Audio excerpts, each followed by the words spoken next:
Wait, bringing it up is...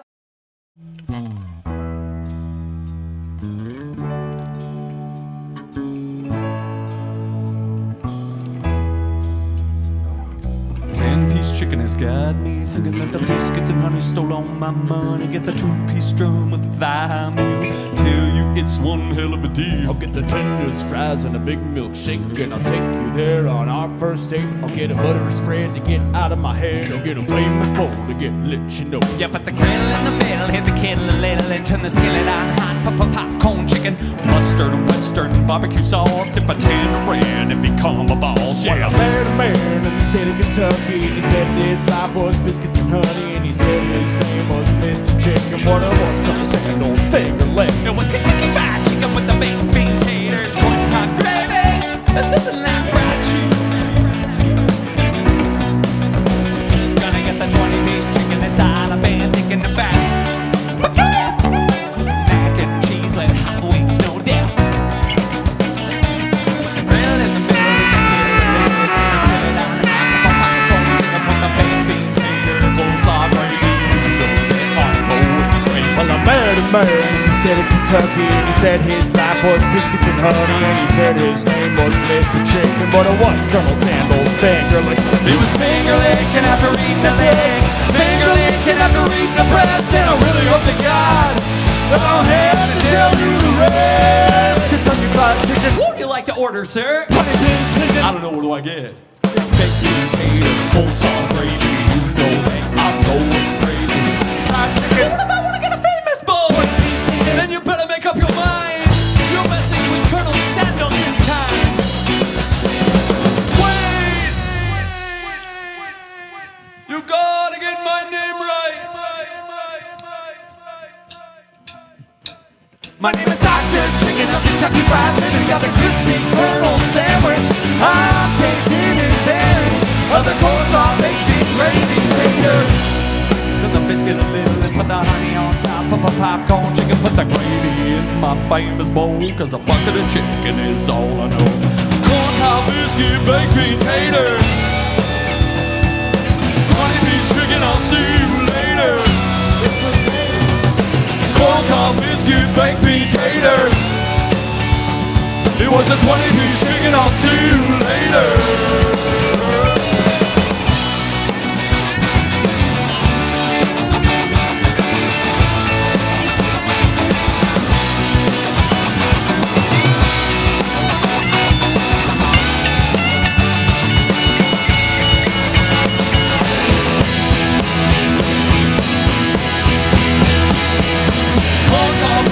Baked bean tater, 20-piece chicken, I'll see you later. Yeah, corn cob biscuit, baked bean tater. It was a 20-piece chicken, I'll see you later. Yeah, ladies and gentlemen.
keeping me warm when I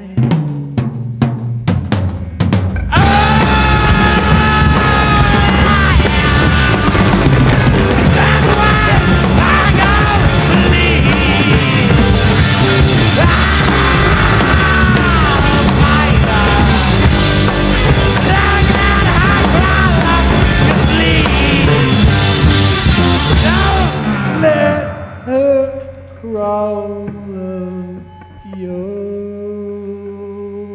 sleeve.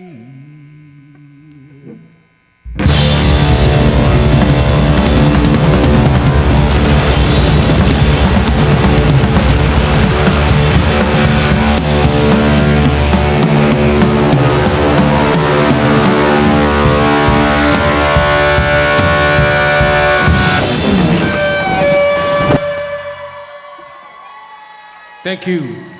Thanks a lot. Fucking A.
a king bee.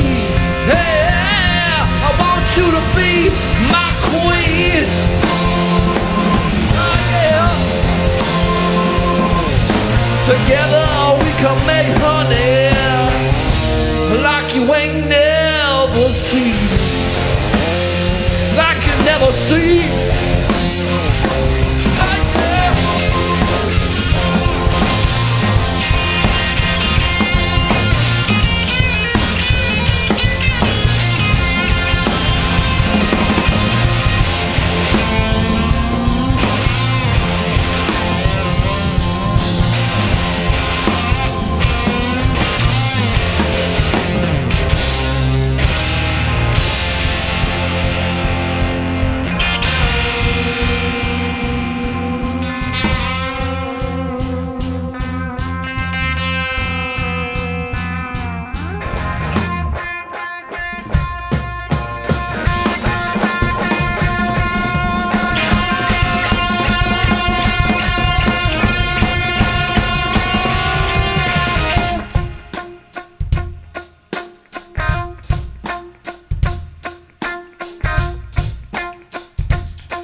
of killer performances so far this year, and we don't plan on skipping a beat on tonight's episode either.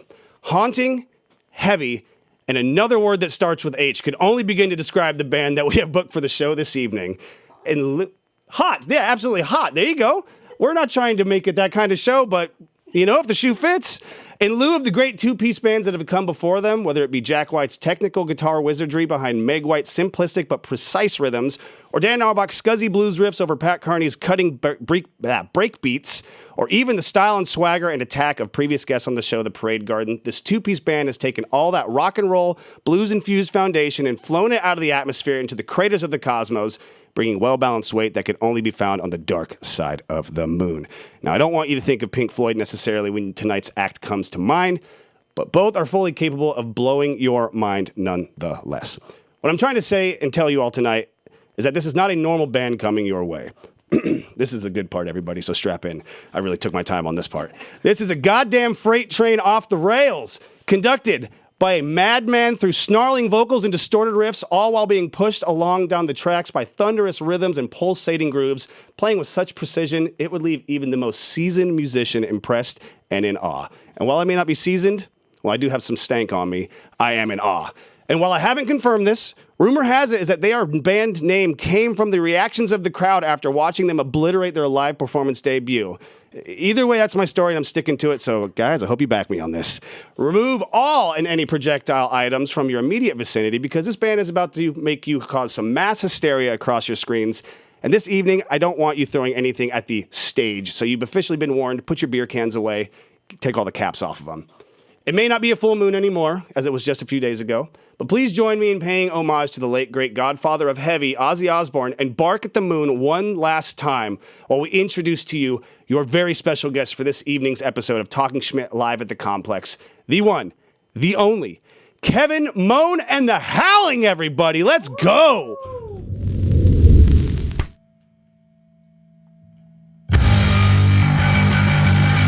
How y'all doing out there?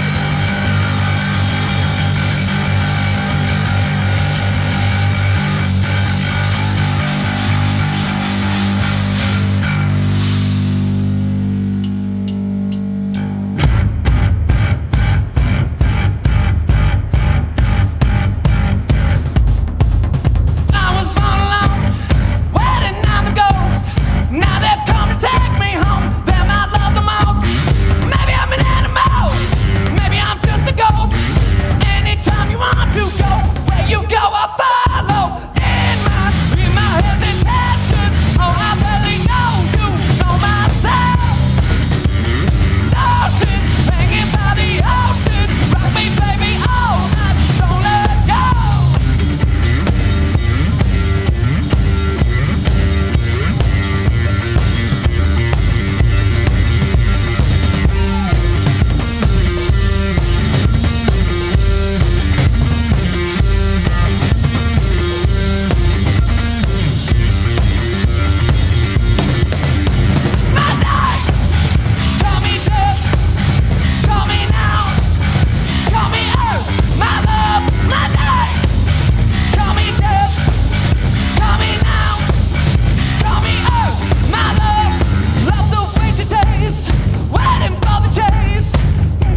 perfect. Well, I'm going to start off with a very simple question here. I think it's kind of, given your band name, this first question might be natural, so we're probably going to be expecting it at home, but that's okay. I got to ask it either way. It's got to come out. What is more important when it comes to this band, the moaning or the howling aspect of it? Definitely the moaning. Definitely the moaning? Definitely the moaning. That's what we lead with the moaning there. I think that's like the driving force behind it. Well, that's a good place to start. I mean, there's definitely some moaning and some hip gyrating and all sorts of friggin' just bodily fluids flying everywhere on your guys' stage when you guys are performing, which I think adds on to that. But don't forget, the howling is an important part. Howling is important. I feel like the howling directs you to the moaning. You know what I'm saying? Yes.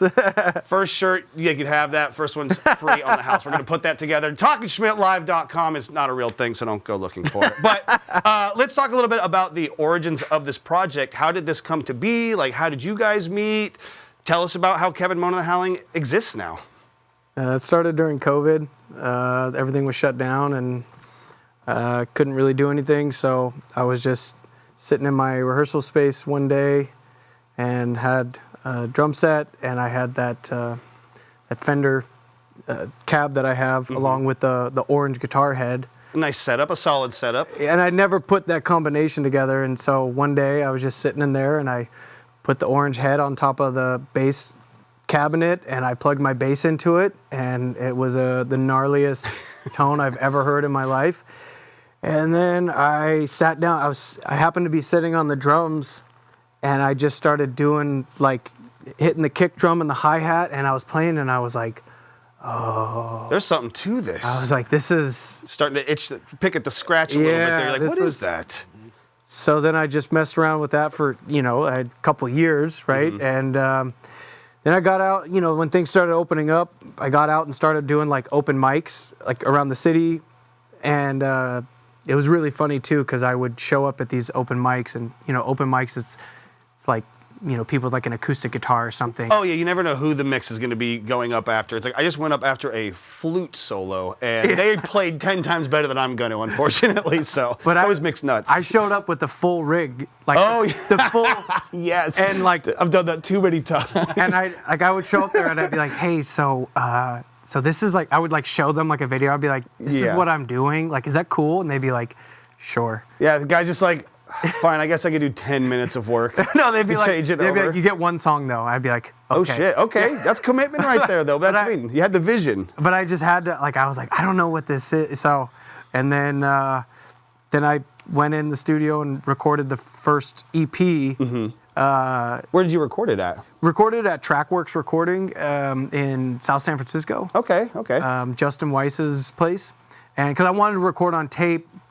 Oh, and nice. I remember, there you go. I remember Justin Weiss didn't do he didn't engineer it, but there was another dude there, and I remember like explaining to him, and he was like, "Can we talk on the phone first?" And I was like, "Oh yeah, okay." And he was just like, "Can you just explain to me like what you're doing?" And I was like, "Yeah." So I gave him my whole setup, and I was like, "Don't worry, it's all good. I got it." And so then did the album, and then put that out, and I was like, I don't know what to do with this. And then around 2023, I finally was like, let's get a band together. And then I found Mark. Now, how did that initial connection begin? How did you guys meet? Did you guys know each other before the project, or really before everything? Met through Craigslist.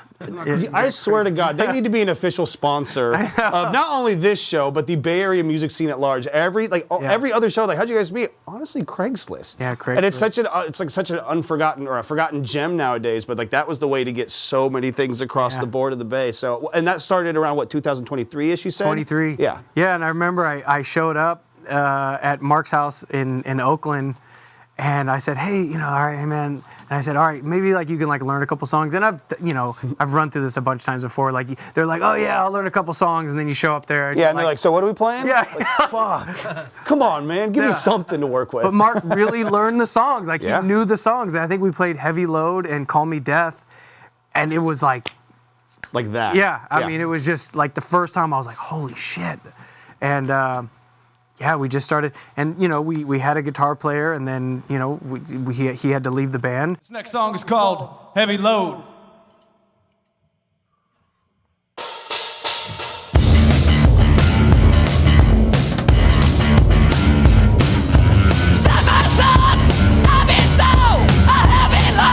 Upon your soul, you work for days, get no rest. All this time, you kick the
I'll see you down in Mexico.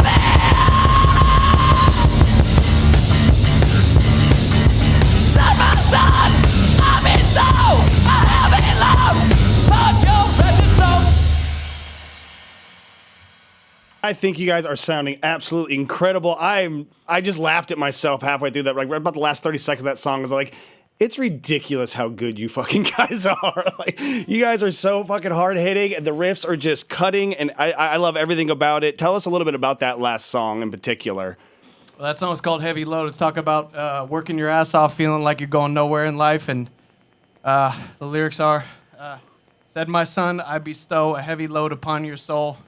Sometimes I was just kind of going through a real tough time, and yeah, that's kind of what it's about. Working No, too absolutely. much. Hard times create hard-ass fucking riffs and even harder songs, apparently. God damn, that was incredible. Now, is that part of the tour that you guys had? Tell us a little bit about that. Like, how did this come to fruition? Is this like a long time, first tour with this project, or? Yeah, definitely. Well, besides the trip to Fresno and Vegas. I mean, we all remember the trip to Fresno, guys. I mean, come on, who hasn't been there? You That know, trip was actually funny. We were supposed to play this random show, and basically, we heard that Deep Roy was Deep Roy. Deep Roy? Yeah, I don't think I'm familiar. He's the actor who plays the Oompa Loompa and the New Willy Wonka. Oh, okay, yeah. Absolutely. I mean, shit. We still got time. We're gonna cut this broadcast. I heard he's still at the bar. Let's go. Round up. Yeah, but he never showed. Oh no. Yeah, he never showed. It was fun. Oh my God, that show. So that show is in Fresno, and God bless Fresno. Well, where at in Fresno? Or do you not want to say the name of the venue? It's like a theme park. Oh, that's right. It was at like a kid's theme park. Oh, like a Pixie Playland kind of thing? Something That's like so that, funny. yeah. Perfect pairing for you guys, yeah. Exactly. And it was like we had to park like a mile away from where the stage was. And they were like, no, it's cool. Like, you know, we have amps and stuff like that you guys can use. And I was like, yeah, but... okay. And that was like the last time I did that, you know. Mm-hmm. And so my style is, so I just turned the amp, everything up to 10.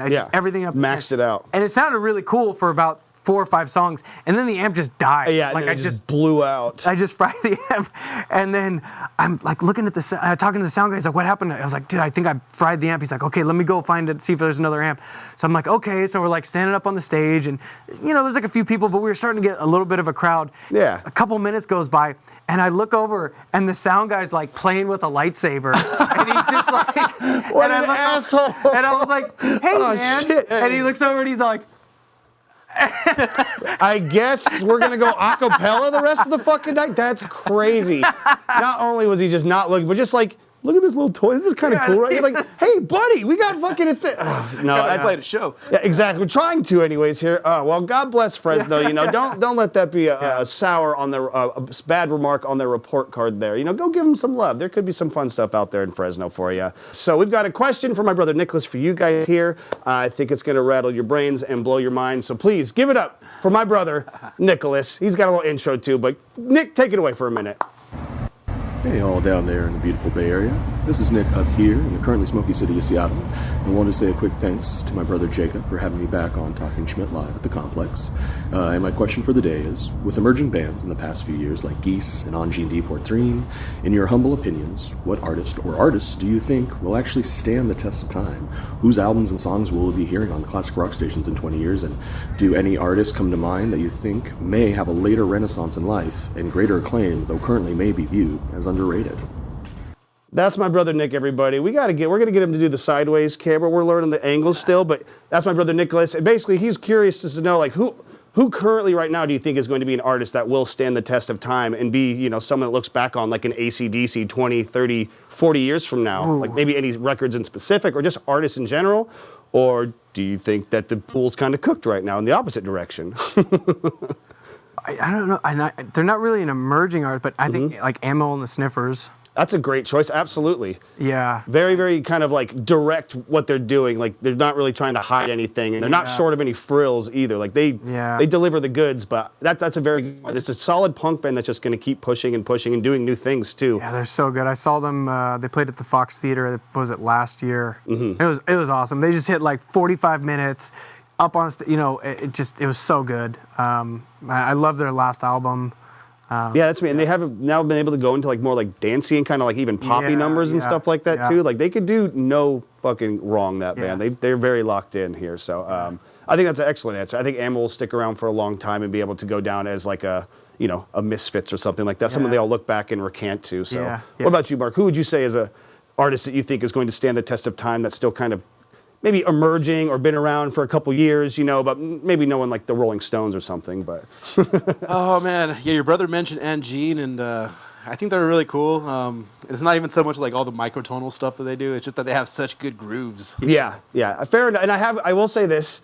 We've had, the lighting section was on the program. There was a little bit of a heated debate. Everything was all good. We love each other here, but I may have gone anti-Antween Pop Trots. I swear to God, I'm not trying to forget their name. Oh, no. I brought out the Ghost Cat. I'm sorry. I brought out bad memories. Ghost Cat, it's good to see you. Give him some belly rubs. Belly scratches are always appreciated for the Ghost Cat. Thank you, Ghost Cat, for reminding me of, my own mortality. But it's all right. We're all going to get there.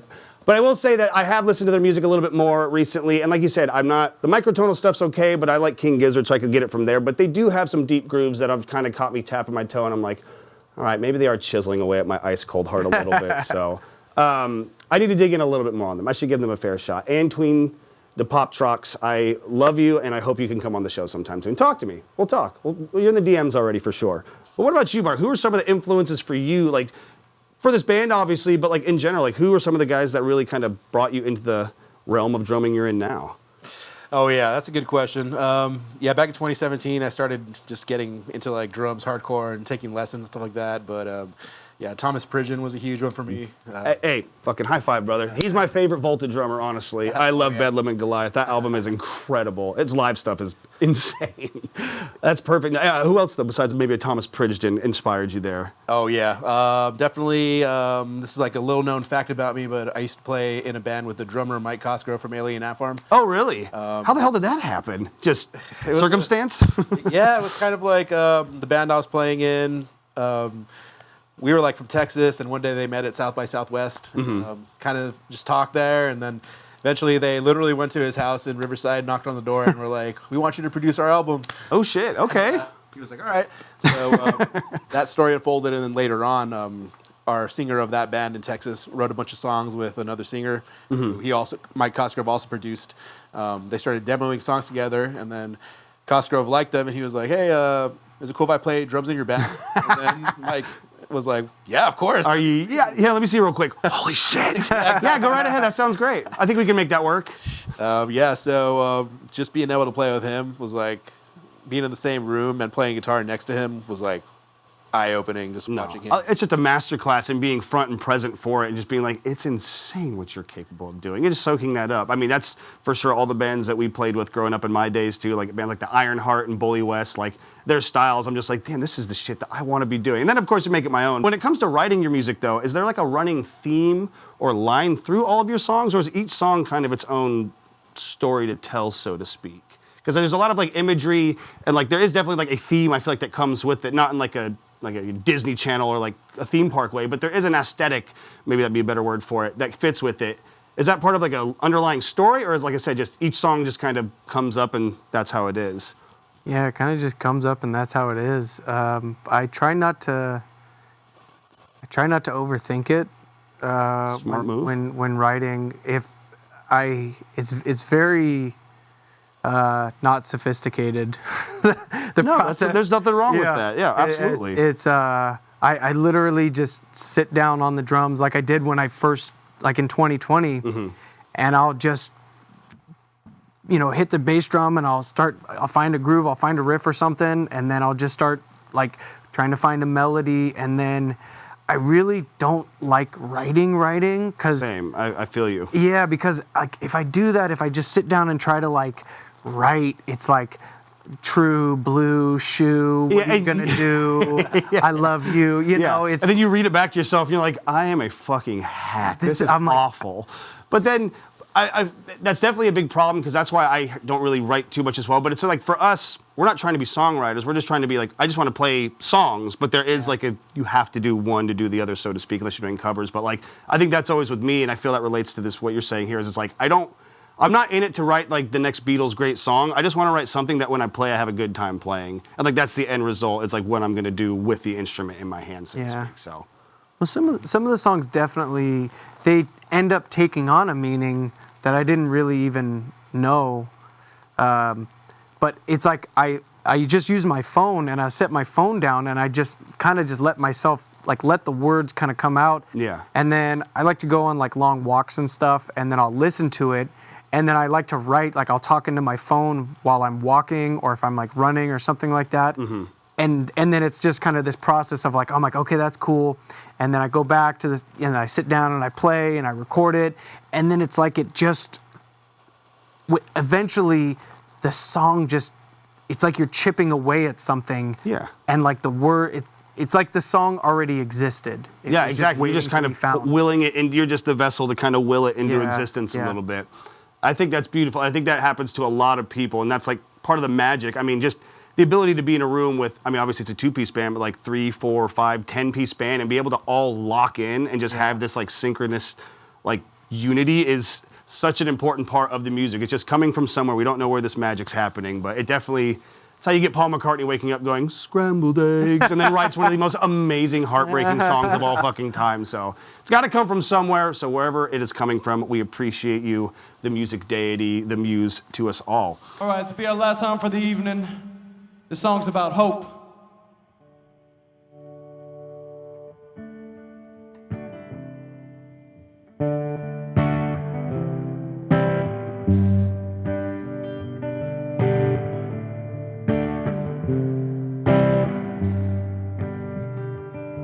Where I've been, you can't believe.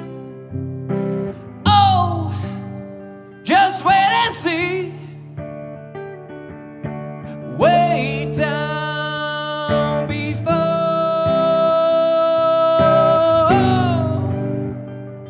in my lazy days, when I walk right through that door, love's where I'll be.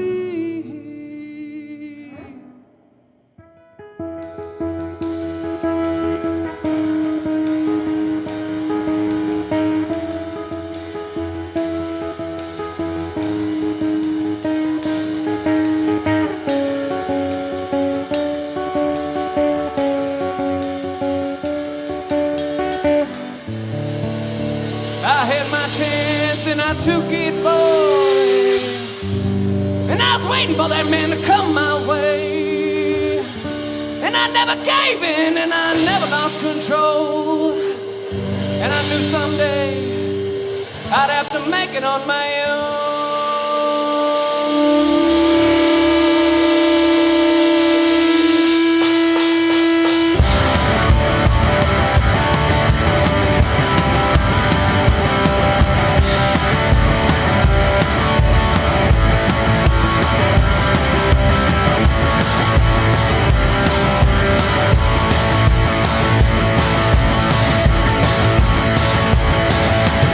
I'm coming.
Bark at the moon one last time. Indeed, everybody. Kevin Moan and the Howling. Absolutely incredible. Thank you so much for doing the show. That was top tier rock and roll as far as I'm concerned. Please remember the show hashtag where's Schmidt. Woo. And then look, we actually have a little bit of a wolf of sorts. It's a cat. It's a werecat. It's close enough. You get it. And then there is the insert wolf art here. We got you covered, everybody. Show shirt, switch crooks. Thank you for everybody in the chat for watching. Again, please go follow Kevin Moan and the Howling on Instagram and all social media stuff like that to stay up to date with all they got going on. Follow Talking Schmidt Live. Follow the Complex SF. Follow everything we do because it's fucking awesome, all right? And don't deny that it's not. That's just my ego talking. I'm sorry. Please follow us. Give us a follow if you like it. If not, have a great life and we'll see you on the other one. But we will be back, speaking of other ones, next episode, 2 weeks from tonight. We're going back to 2 weeks, twice a month. Well, because we did back-to-back weeks. So we're going back to the Gap week. We're bringing back the Gap. The Gap Band is going to be on the next episode. No, unfortunately, that would be fucking incredible. Not that the next guest is not amazing, because they are a whole different kind of monster, we'll say. Because we got Modern Monsters coming up next on the show, August 19th, 7 p.m., right here on the Complex on Twitch and YouTube. I'm spitting everywhere. I got to calm down. It's getting wild out here. I got to go. You guys have a great rest of your evening. Thank you so much for watching us. And give a round of applause to the crew here at the Complex as well. Everybody making this show possible. We love you. We thank you. And your host, DJ Schmidt here, signing off for another episode. Another fantastic fucking episode of Talking Schmidt live at the Complex. See you next time, guys.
Time. Hey, everybody! I said, hey, everybody! Balcony, hey, hey, hey, hey! To the church! To the church! To the church! To the church!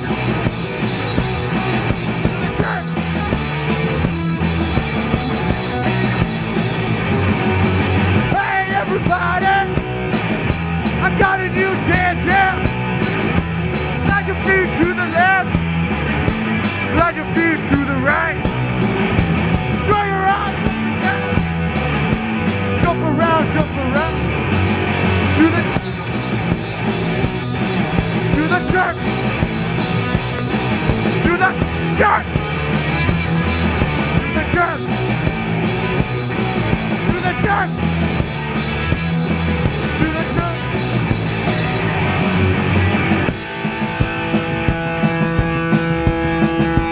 Everybody! Hey, everybody! I said, hey, everybody! Hey! Hey! Hey! Hey! To the church! To the church! To the church! To the church!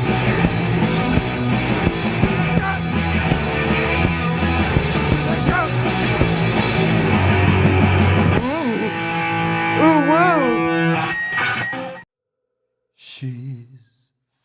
December, so cool and so.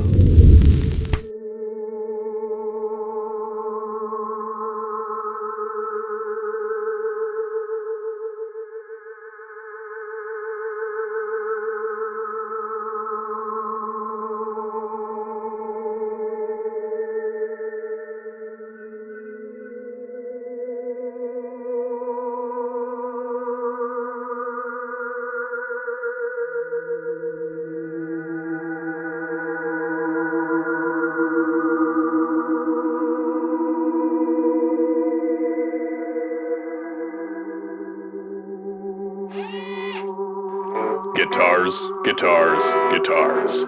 Nothing gets rid of those pandemic blues like a new vintage guitar. Come on down to Real Guitars and get yourself a real guitar. 15 Lafayette Street off Mission in San Francisco. Open Monday through Saturday, 11 a.m. to 5-ish.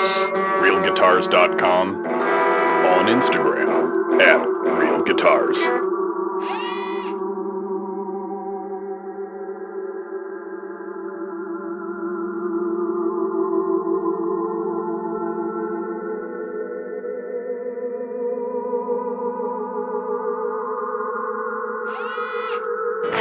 Do you like vintage clothing? We like vintage clothing. You should buy vintage clothing and stuff here at Heads or Tails. Not sure what to get your friends for their birthdays? Get them some sweet-ass accessories. They have zines for you avid readers and the Bay Area's hottest music. Check out this rack of vintage clothing. Buy it! Buy it all! Buy it here at Heads or Tails Collective in Oakland.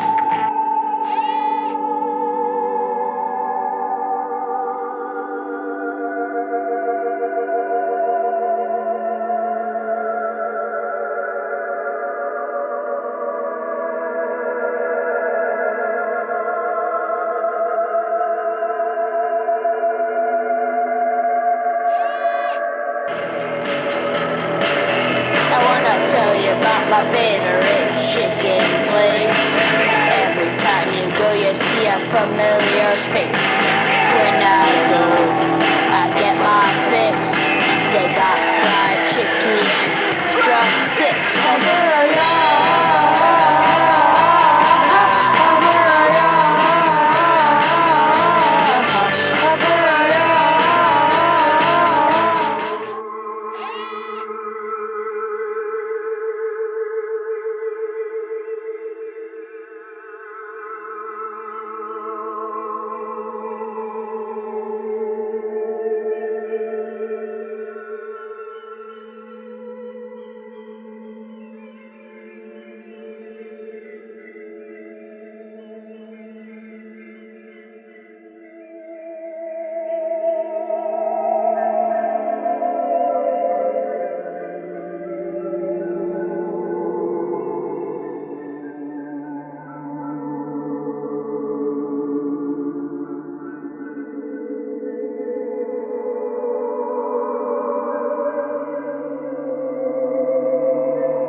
Surprise, everybody. Welcome to a very special edition of Talking Schmidt Live here at the Complex. A little bit of a What's Poppin' takeover here. A first of hopefully many. Actually, we'll see how it goes, but we're having a very good time so far. Yeah, exactly. We got a lot of big plans here for this place, the Complex SF, but we got a little bit of a Talking Schmidt What's Poppin' collaboration going on tonight.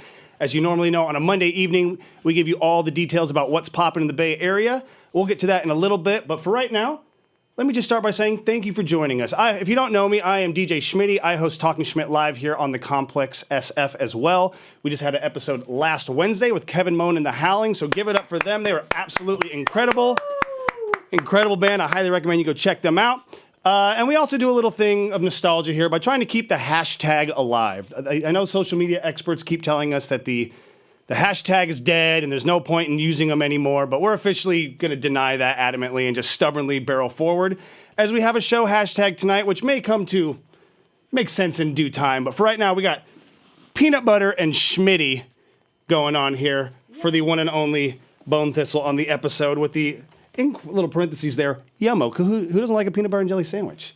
If you like honey and, banana, that's getting a little bit far away from it, but a classic PB&J, I'll even, whatever kind of jelly you want. If you want to even put jam on it like some kind of weirdo, I won't even judge you. And we also have Pac-Man eating a peanut butter and jelly sandwich, which is my art contribution to it. That's the best I got. And I'm also wearing a fancy dapper blazer here in honor of our usual What's Poppin' host, Mr. Steve Wardmore. Make sure we give some noise to him. We love you, buddy.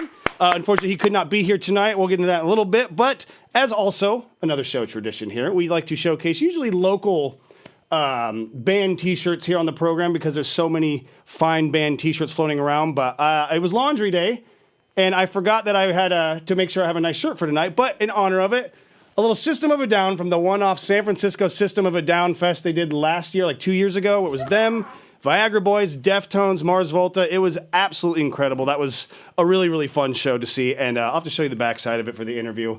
Whoa. Well, maybe we'll save that for the OnlyFans, but we'll see what happens here. The show is young. Also, real quick, make sure you follow us on Instagram at Talking Schmidt Live at the Complex. I'm Talking Schmidt Live, and then also at the Complex SF, and What's Poppin' at the Complex, your usual Monday night jaunt. And please, in true Steve form, roast me in the chat, everybody. You think I can't take it? I'm not scared of you guys. Bring it on. Roast me in the chat. Give me the best that you got, please, and thank you. But also respect me, and I am a sensitive boy, so don't hurt my feelings. Anyways, let's get into it a little bit further. We usually also do a little What's Poppin' homage here tonight, or we're going to, I should say, by doing some national holidays that are going on. We like to keep you informed of all the fun things going on in the world and all the weird ways we choose to celebrate it. So we're starting off with today is National Lazy Day, which is impressive, which is what I just call it every single time I'm not at work. But make sure you don't move a muscle for the rest of the episode and just be a bump on a log for us, everybody, and celebrate National Lazy Day. It is also National Spoil Your Dog Day, which sounds like a pretty rough holiday for the dogs, am I right? Thank you. That's what we needed. Give your puppies and doggos and borfs alike some extra treats today. Let them on the couch even, and give them a belly rub from your old pal Schmidt. And we'll give you one more. Do you guys want one more? Yeah. We'll give you one more national holiday here, because in spirit of doing things, we're live streaming, video, tech-orientated, online streaming. It is also National Vlogging Day, which is kind of ironic. I didn't know that was the case, because we were actually here at the Complex and talk about a new vlogging series I'm going to be working on. It's a brand new thing. We haven't really ironed out the details, but little series I'm going to be working on called Your Morning Schmidt. Now, hear me out. I'll be telling you the best places to spend your mornings across the Bay, and also where the cleanest restrooms are located at the previously mentioned places. Coming this fall to the Complex SF. Stay tuned, everybody. I don't know. We actually might get picked up by Netflix for that one, so we'll have to talk licensing agreement, but I think they'll be kind to us here. Anyways, that is our national holiday chunk here for you. We might hit you with a couple more throughout the program here, but let's get straight to it. We got a musical guest here that I'm very, very excited to share with you folks. So make sure you stick around, because we got some good stuff coming in the interview portion. But before that, we got some of them jamming the fuck out. And as always, we got a little bit of an intro speech for our guest this evening. So tonight, we have a rare surprise hybrid episode of the program for you all to soak up like the primordial little sponges you are. Believe it or not, that's meant to be a compliment, and I hope you take it as such. Let's not make things weird, okay? Or make them weird, by all means. Obviously, we reserve Monday evenings for our flagship show, What's Poppin', hosted by Steve Wardmore. Unfortunately, Steve is not able to be here tonight, and we miss him and can't wait to have him back at the throne again. But in true Hollywood fashion, the show must go on, so you got Schmidt tonight instead. Sorry. It's roughly the same idea, where we will be doing a traditional Talking Schmidt type of episode with some What's Poppin' seasonings and flares sprinkled throughout the episode. Either way, you've got a great show headed your way this evening, so thank you very much for tuning in. Now, we've had a variety of guests roll through the studio over the last year and a half, nothing short of greatness on all accounts. Each and every band has been truly amazing and covered a broad variety of genres and musical styles, with many of which not being afraid to do things more on the heavy side. Shit, our last episode featuring Kevin Moon and the Howling might have been our heaviest episode we've done. And they were only a two-piece blues act technically, so let that be a reminder that you never know what's around the corner on this program. But all that being said, we have brought out the heavy once again for Talking Schmidt live at the Complex, and just be aware that this will almost certainly be our heaviest episode to date, possibly ever. With overall devastating attack and tone, tonight's special guest might be the band that comes closest to literally melting your goddamn face off with heaviness. Performing a genre that they have called groove metalcore. Their style is both enticing and in your face with their delivery of ferocious guitar riffs and full force rhythms, blasting their songs down the highway at full speed like some kind of maniac. There's also a duality to them, though, bringing together the static and lightning of a metalcore band with a touch of lighter elements at times that really give some of their songs on their 2025 EP, Awaken Thy Soul, which you should all go check out, well-earned levity and space to showcase their overall prowess.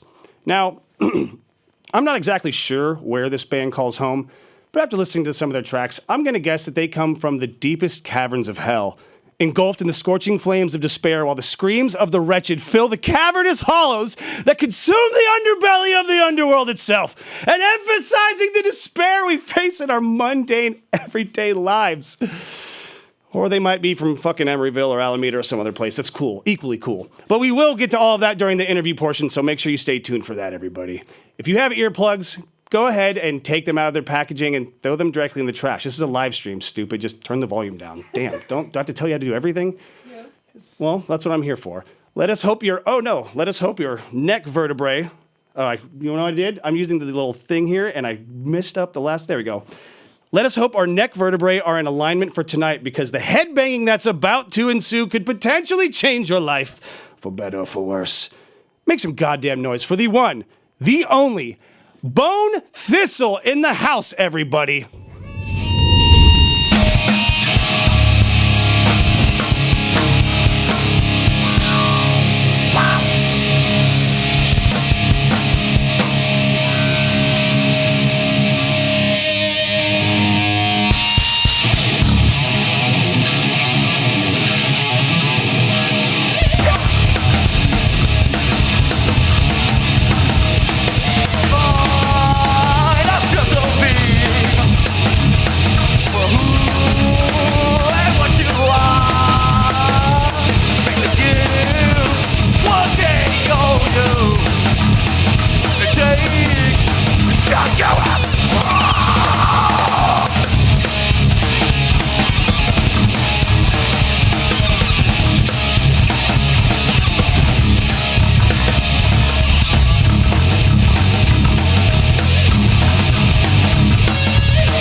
part of the song where I tell you all motherfuckers to get fucking moving.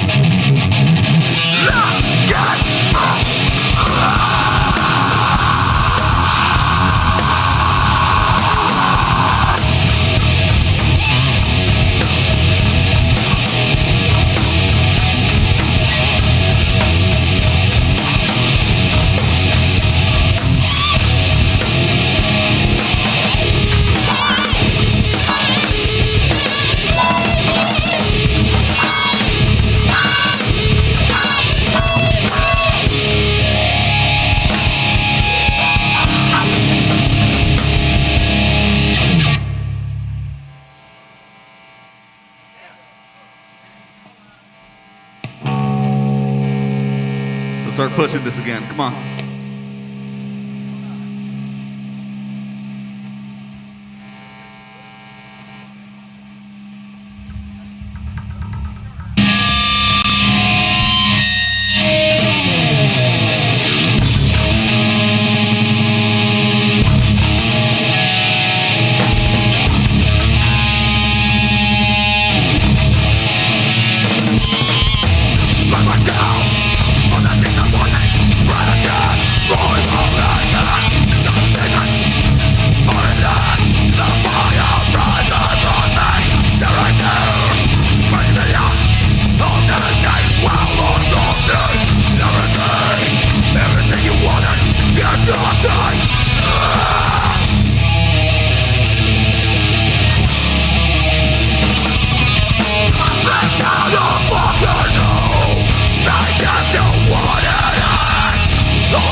Nah, mate, because he was ugly, fat, and no one liked him.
For those of you watching, you probably all know this one.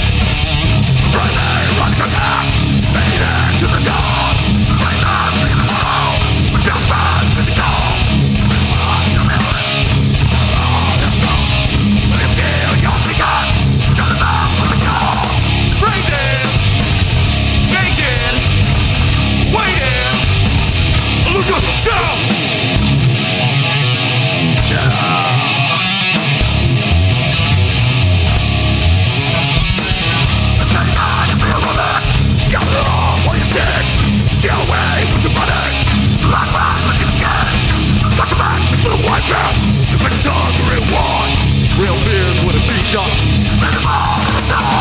Freezing, naked, waiting.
Schmidt, how we sounding?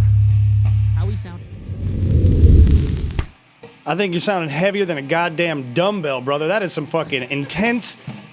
Tell us a little bit about that. So what's the name of the song you guys just absolutely melted on stage for us? That's called Frost. Yep. What's Frost about? Give us a little rundown, a little lineage of the song. Frankly speaking, it's a song about someone freezing to death. And the way we usually use that song is to motivate people to move around. You know, you don't want to fucking freeze to death, so you better start fucking moving. That's actually genius. I love that. Like, no, the whole concept of the song is just to literally, I mean, obviously you want to get people moving with music, but no, literally move around or you will fucking die, basically. Untrue. Untrue, in fact. What's that? Untrue. Louder There- mic. Untrue. There we go. We got the mics working up there. That sounded good. So the next song is titled Whisper. Do you guys want to give any foreshadowing to it, or you guys want to get straight into it? What do you prefer? We're just gonna get straight into it. You want to get straight into it? Yeah. All right, well, let's go ahead and let's open up the pit a little bit in your living rooms. Make sure you're pushing your couches aside. Get the damn coffee table and the dog out of the way, and let's fucking go crazy. We got Bone Thistle here in studio. Enjoy.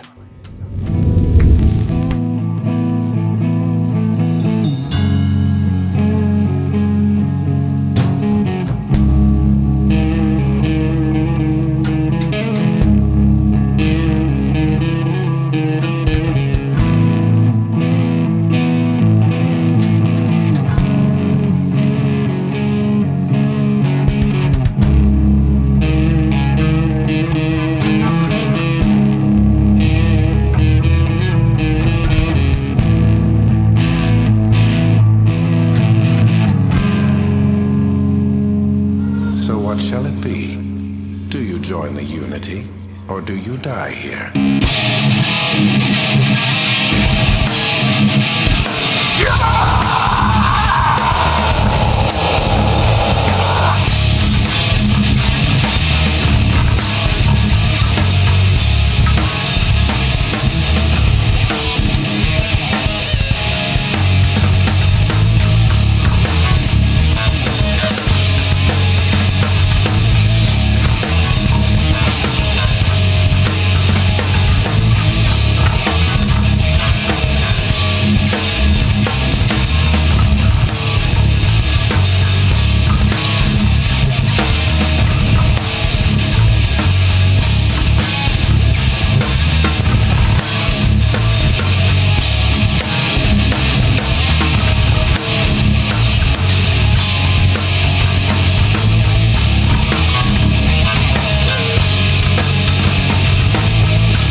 Yeah, can we get a live Schmitty reaction right now?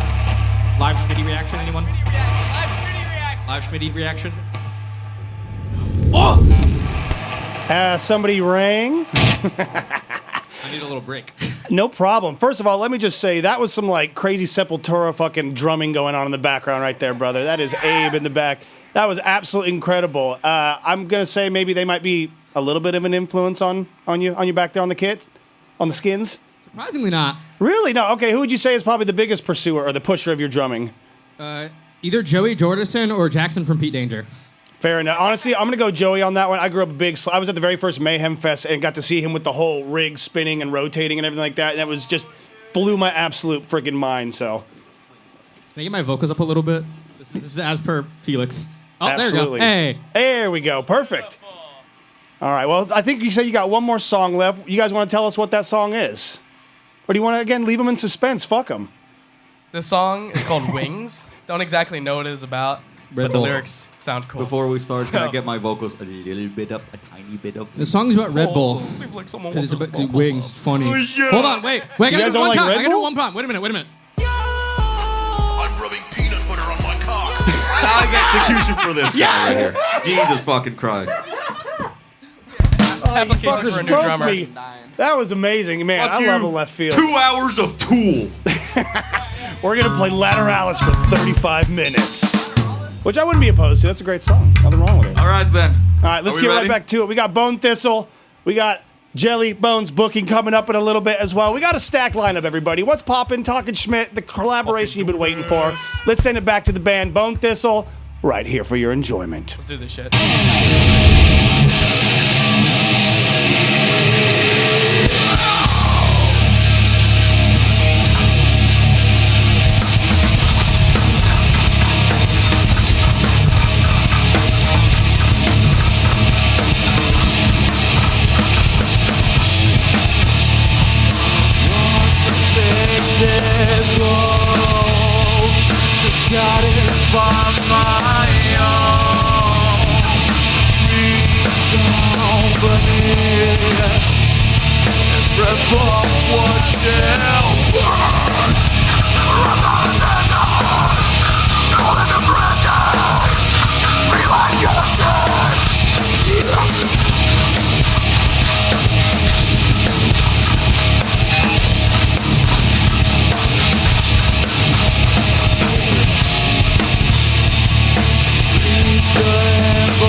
you. Thank you all.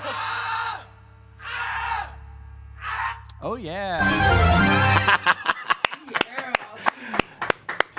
I think I like them. I think they're gonna stick around. I think we're gonna have them on the couch. We're gonna have a little intermission here. That is the one and only Bone Thistle melting your goddamn faces on a Monday evening for you in San Francisco. So thank you for enjoying that and tuning into our live stream. Coming up next, we got an interview with them, and we're also gonna be speaking with Felix from Jellybones Booking. It's going to be fucking epic. We're going to make so much difference in the Bay Area music scene by just spreading a little bit of knowledge, learning about one another, and hopefully maybe making some collaborations happen. You know, maybe. Who's to say? Stick around, find out. We'll be back for a little bit of more talking Schmidt with the influence of what's poppin'. Don't go anywhere.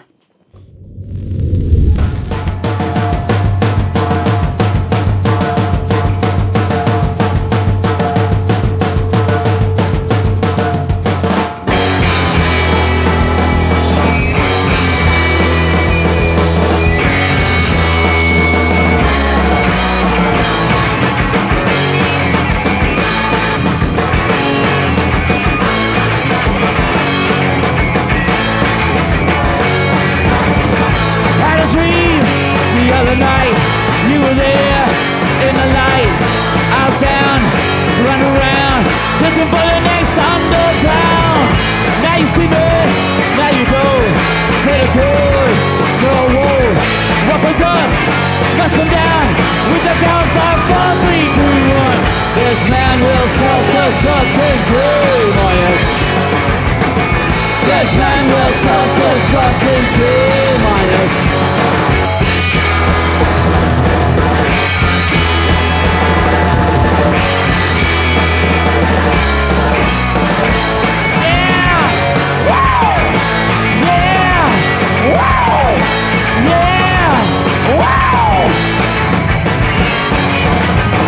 Had a dream the other night. You were there in the light. I was down, run around, searching for the next underground. Now you see me, now you know. So good, no war. What goes up, must come down with the count 5, 4, 3, 2. This man will self-destruct and minus. This man will self-destruct into minus.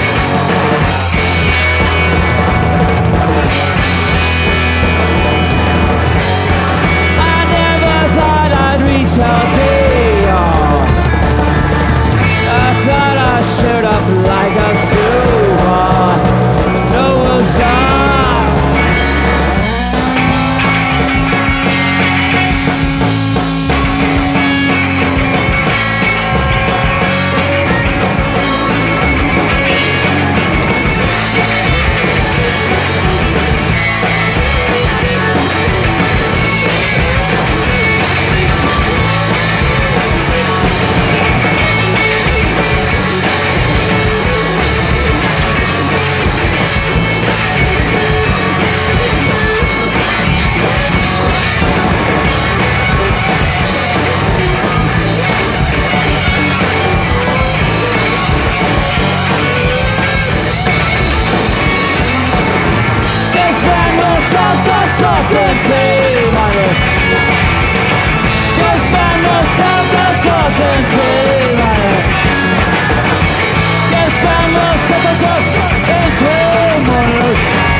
my fellow humans, and welcome to the Complex here in beautiful downtown San Francisco. I am your pal, Steve Ward Moore, and this is What's Poppin', the Bay Area's arts and entertainment talk show. Each episode features hilarious and insightful interviews with local Bay Area celebrities. Also, the people behind the scenes of the coolest venues and events happening in the Bay Area.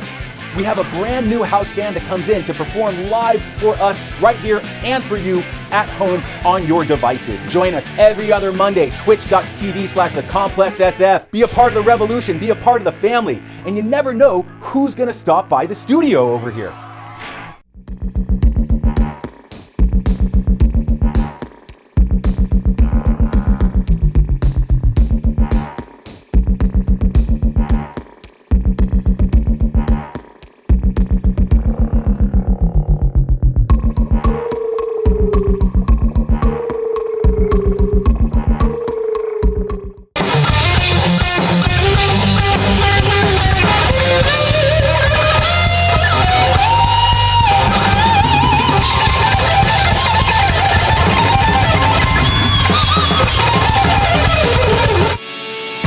Soundwaves, the long-running Bay Area music brand, is partnered with the Complex Recording Studio in San Francisco to showcase weekly live performances shot at the Complex SF and to further shine a light on the wild, wonderful Bay Area music scene. Watch full episodes at soundwavestv.com or at 1077thebone.com. Find out more about the Complex at thecomplex-sf.com. Do you like vintage clothing? We like vintage clothing. You should buy vintage clothing and stuff here at Heads or Tails. Not sure what to get your friends for their birthdays? Get them some sweet-ass accessories. They have zines for you avid readers and the Bay Area's hottest music. Check out this rack of vintage clothing. Buy it! Buy it all! Buy it here at Heads or Tails Collective in Oakland.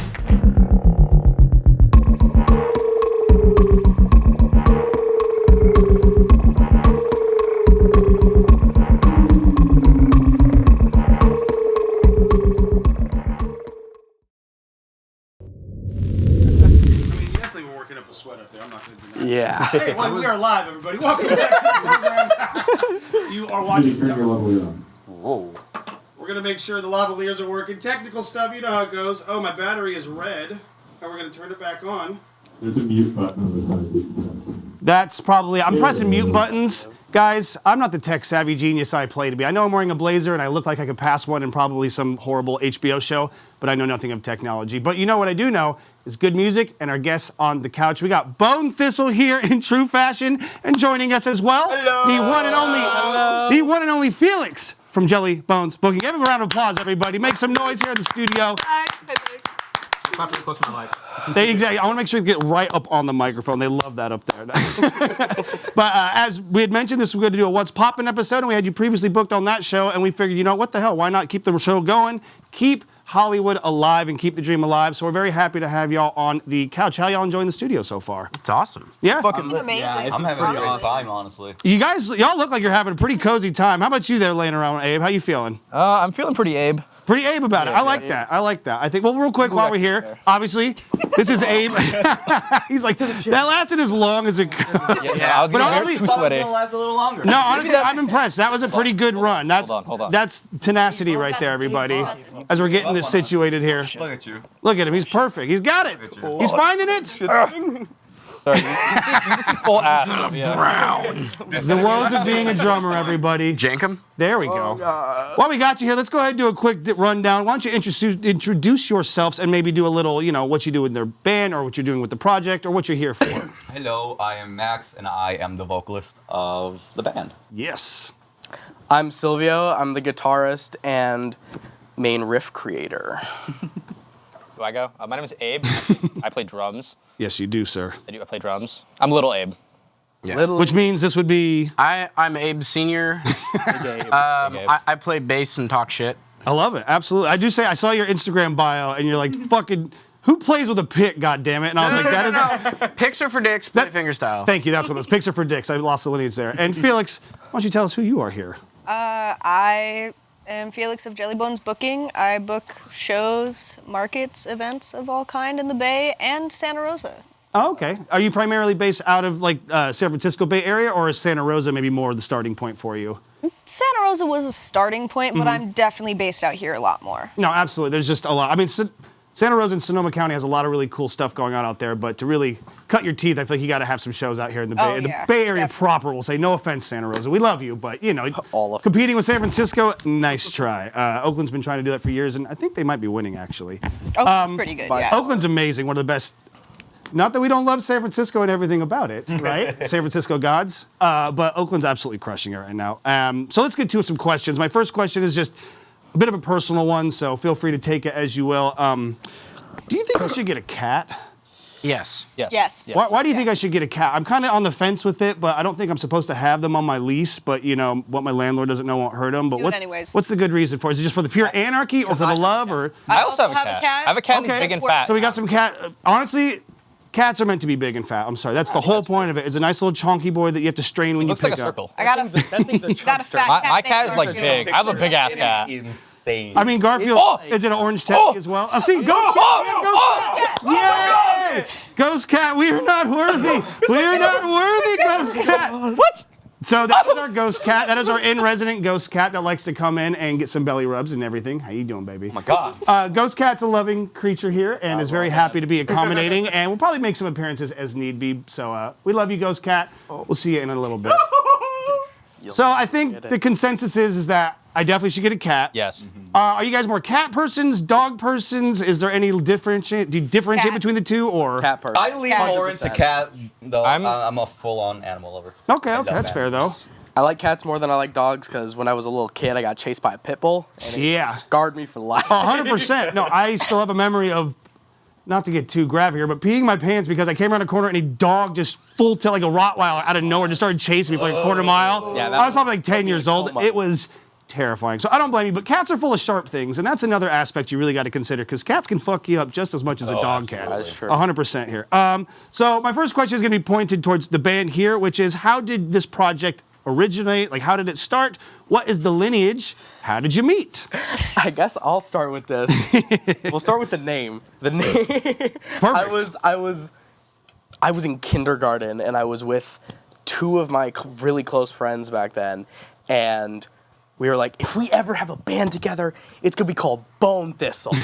And then once I actually started like the project in late 11th grade, or like started at least the idea of it, I was coming up with different names, and I talked to my dad about it, and I talked to a bunch of my friends. I'm like, which sounds like a headlining band? Yeah. Bone Thistle, or I don't even remember what the other names were. Oh no! So that was I was always curious if bands remember some of the other names they were toying with back in the day. I don't really remember.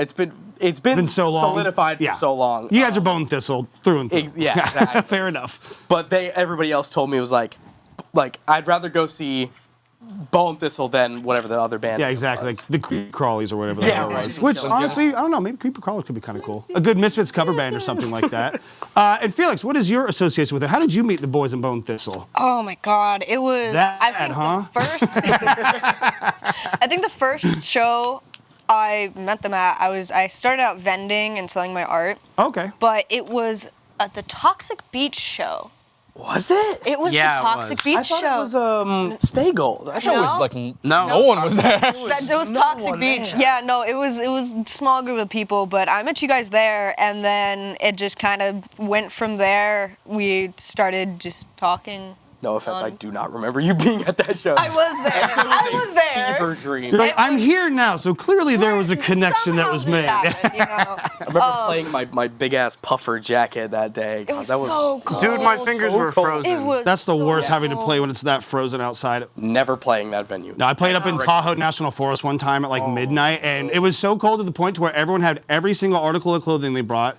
Everyone was sleeping in double and just taking shots of moonshine. I was like, I don't even like moonshine, but I was like, oh dear God, please. It had rained earlier. It's the worst. If you don't know people, it's like trying to do anything in the cold, but trying to put on a show while keeping it professional, it's tough. It's a tough one, guys. Not only that, but it was extremely dark, and the area was. We had one. Where was this at? Toxic Beach is it's a park in like when I say in bumfuck San Francisco, I mean like there's nothing around it. Like you couldn't go there. the only thing people that are there is there'll be like 2 people and some cats. Yeah.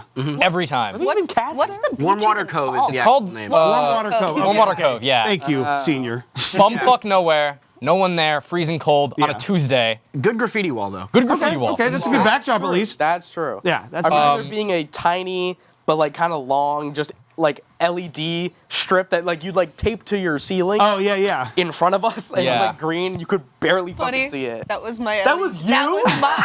that was It all mine. comes out in the wash Oh all my these God, years yeah, later, no. everybody. Wow. This is how we squash the beef. So, do you remember me now? Now,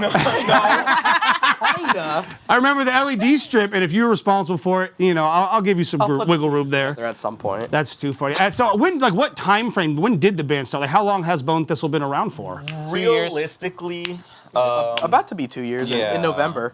Okay, We why? have the thought of Bone Thistle since what sophomore year of. I think we just had the general idea of starting a band. Right. I don't Yeah. think it was exactly the name Bone Thistle. It wasn't as methodically put out. Like, we just want to play music That's together. when it yeah. started to like really like the thoughts of it. We thought of it like being in a starting to come band. We were actually going to do a talent show at our school. Oh man, I would have killed for that footage. But it was just going to be me and him, guitar and vocal. Oh, even Because at better, this absolutely. point, we didn't know neither of the Abes. Yes. They were ableist. I wasn't even playing in the scene at that point. Yeah, we weren't part of the Oakland scene. So this is like very beginning of not just like this band's lineage, but you guys' own personal music lineage as well. And That's awesome. What we wanted to do is we wanted to perform. What was it? No More Tears. No More Tears. Ozzy Osbourne. Yes, come on. But a little backing track for the organ in the beginning. That would have been amazing. I'm thinking of I Mr. was Crowley. just going to play it actually. Yes. We should cover that. I would be down. But I'll learn the key part. I learned the entire song. He did his part and everything. But sadly, it all came crashing down when some assholes decided to smoke inside the theater and they burned it. Holy shit! And we never, and we never did the talent show. There's an arsonist that prevented you from having your debut performance. No, but there's an asshole that decided that smoking inside a place where I mean, that's right with fire. School? In the school theater. Keep in mind, our theater just had piles of wood, chemicals, paint. Right, like an older building kind of deal. Bullshit in a pile that is flammable. And Like, it was probably okay to smoke in there in the here. 70s, but since the time has passed, 50 years has gone by, one light and the whole building is going to go up. So Yeah, I did light a cigarette over some kerosene and it blew up the theater. Yeah, that makes sense. That was yeah, you. he's like, That was you. oh wait, you guys didn't know that was? Oh, never mind. Never mind. No, I didn't say that. You guys can edit this out of the footage, right? Like, yeah, exactly. Can we go ahead and cut that? Be careful there. That's awesome. Well, I always like to hear about the lineage and stuff like that. It's good to know you guys have been 2 years strong and you guys have a very unique, tight-knit sound. Obviously, you know what you're looking to do and you have a pretty damn good way of executing it. Let's pivot over to Felix and let's start talking about when you started getting into what you do, which if you want to do a elevator pitch for Jellybones booking, how would you sell what you do to the fine musical community? Gosh. Besides honestly, everything. I started going to shows. I actually just started vending my art and selling my art. Now, what kind of art was it? Like paintings or? Paintings, jewelry. I work with bones and stuff. Okay, yeah. Of the name. Makes sense. That tracks, yeah. But I would just sell my art at different places, and then I met some really cool people, and I got into going to shows. And after I went to shows and started selling my art there, I just thought, you know, I feel like I can do this. I feel like this is possible. I You feel were like inspired I by was- going I out to all was these local shows. Very, very then, yeah. inspired by a lot of my friends' bands, a lot of the bookers, and it just kind of went on from there. And I'd say if you're looking to book, I would love to help people, but honestly, just go out there, make connections, talk to bands, talk Absolutely. to venues. Just don't stop trying. Don't stop doing what you love. It's if you love to play music, book shows, anything, just keep going for it. No, 100%. I mean, you know, only way out is through, as the old saying is. So it's like if you find something that you actually enjoy doing and you love doing and you're passionate about, just keep pushing because the hard work will eventually pay off because you're still doing something you love at the end of the day. Let's talk maybe about some of the earlier shows. Yeah, where's my credit? They gave me that I gave you the name. I'm gonna say, did you give me the I name? did. Okay. I actually did. I remember we were talking about it because we were gonna book what was it called? Prop Shop Mayhem. Oh yeah, Prop Remember Shop that? Mayhem, Or and New you were Farm like, we need to Fest. figure out. You're like, oh, like if you're gonna have a book, and I was like, because I thought, because your Instagram handle is Jelly Boy Jones. every single time you send me a message, I thought it said Jellybones. Everybody thinks that. Yeah. Everybody so I was like, thinks oh, that. Jellybones booking. I feel like that'd be kind of cool. And Mr. Abe here helped me with a lot of things. He actually helped me get started too with booking in general. Don't you have a booking account? I do. I think you just use your Lunatic account. Productions, but You I have a haven't booked booking anything yet. don't remember that. Because Is that Felix something and I you- mostly worked together for a bit. Yeah, for a while. Both of us ended up getting really busy and just kind of going our separate ways for a little bit. Yeah, let life work we its would course. Get busy. I'd run sound. Felix would run around like a chicken with his head cut off, and then we'd get in a fight. Yeah. Yeah. That's how good friendships work, honestly. I mean, my best friend and I have, you know, like, I will never talk to you again, like 4 times probably. And then after that, it's like, I'm just kidding. What are you doing for lunch tomorrow? Yeah. You know, it all comes together. But that's interesting. Now, is booking something that you're looking to maybe expand on more as you go forward? Or are you kind of just more focusing on playing music right now and then kind of maybe collaborating with Felix along the way? Or is growing out and branding out your own booking agency or booking company something you're looking to do? Probably branching out on my own. Me and this one, we do sound gigs. I was gonna say We'll you pull should up with hit a massive. If anybody needs, like someone to run sound at shows, we'll pull up with a metric ton of PA gear. Now, do you guys have a name for it? Or you just kind of going like, just hit us up? Is there a way people can reach you or contact you if they are interested? You could reach out to Overboard Nico Sound Follow. Productions. Overboard, yes. Overboard Sound Productions. We showed up to Productions. That's actually really good. We showed up to a venue with the PA system and hooked up our PA system into it, so it was like twice as loud. Which one's that? The prop shop. Oh yeah. We need 4 mains, 4 15-inch mains, 2 subs. Actually? Yes. Yeah, we did. Shit, dude. Wait till. Was that the Knuckle Sandwich show? Yeah. Yes. Yeah. Wait till I get my all my passive gear working. We're gonna have like a Grateful Dead. Well, not quite Grateful Dead level. Ooh, okay. A wall of sound. Oh We're my gonna God. have Yeah. a wall of sound. You're building your own sound. You're building your own wall of sound, your own contraption, so to speak. Oh, I start skitzing out about audio equipment and go to churches and schools and then be like, hey, do you guys have old speakers? I can confirm that. We literally went to the Arlene Francis Center and we talked to the people who work there, and he got like what did you even get? I don't even remember. I got like 2 15-inch mains, a Fender Rumble bass cab, some random little guitar cabs that were like custom built. Did you get a mixer from there? I did. I got a Mackie 1604, like an old analog mixer, some wedge monitors. They had like just piles and piles of shit that they just didn't use, and I was just like, Yeah, they don't know how to get rid of technically. yeah, and like I mean, I don't care if it's broken. Like I'm an auto tech by trade. Like I fix things. Yeah. So especially if it's something that you're interested in, you're like, oh, let me just sit here and, like you said, geek out on it and just fix the problem. And the next thing you know, you got a brand new friggin' bass cab or something like that, which is a curse and a blessing, I feel like. 'Cause I'm sure there's piles of stuff scattered around maybe the place. You should see my garage. Yeah? There'd be times where I'd be at his house and his entire living room and garage was just full of broken down cabs and everything. Yeah, a madman's workshop, so to speak. But that's how you get the good sound. If you know what you're looking to do and you have the means, why not? Madman, you're right. I mean, you've seen my Instagram handle. Yes, absolutely. I was going to say, you're onto something with that, I feel like. So let's talk a little bit about maybe some of the earlier aspects of both Jellybones booking and Bone Thistle. Like, what is an early show that obviously for the band that you guys perform that really sticks out as maybe a favorite one for you, or even maybe going the opposite direction,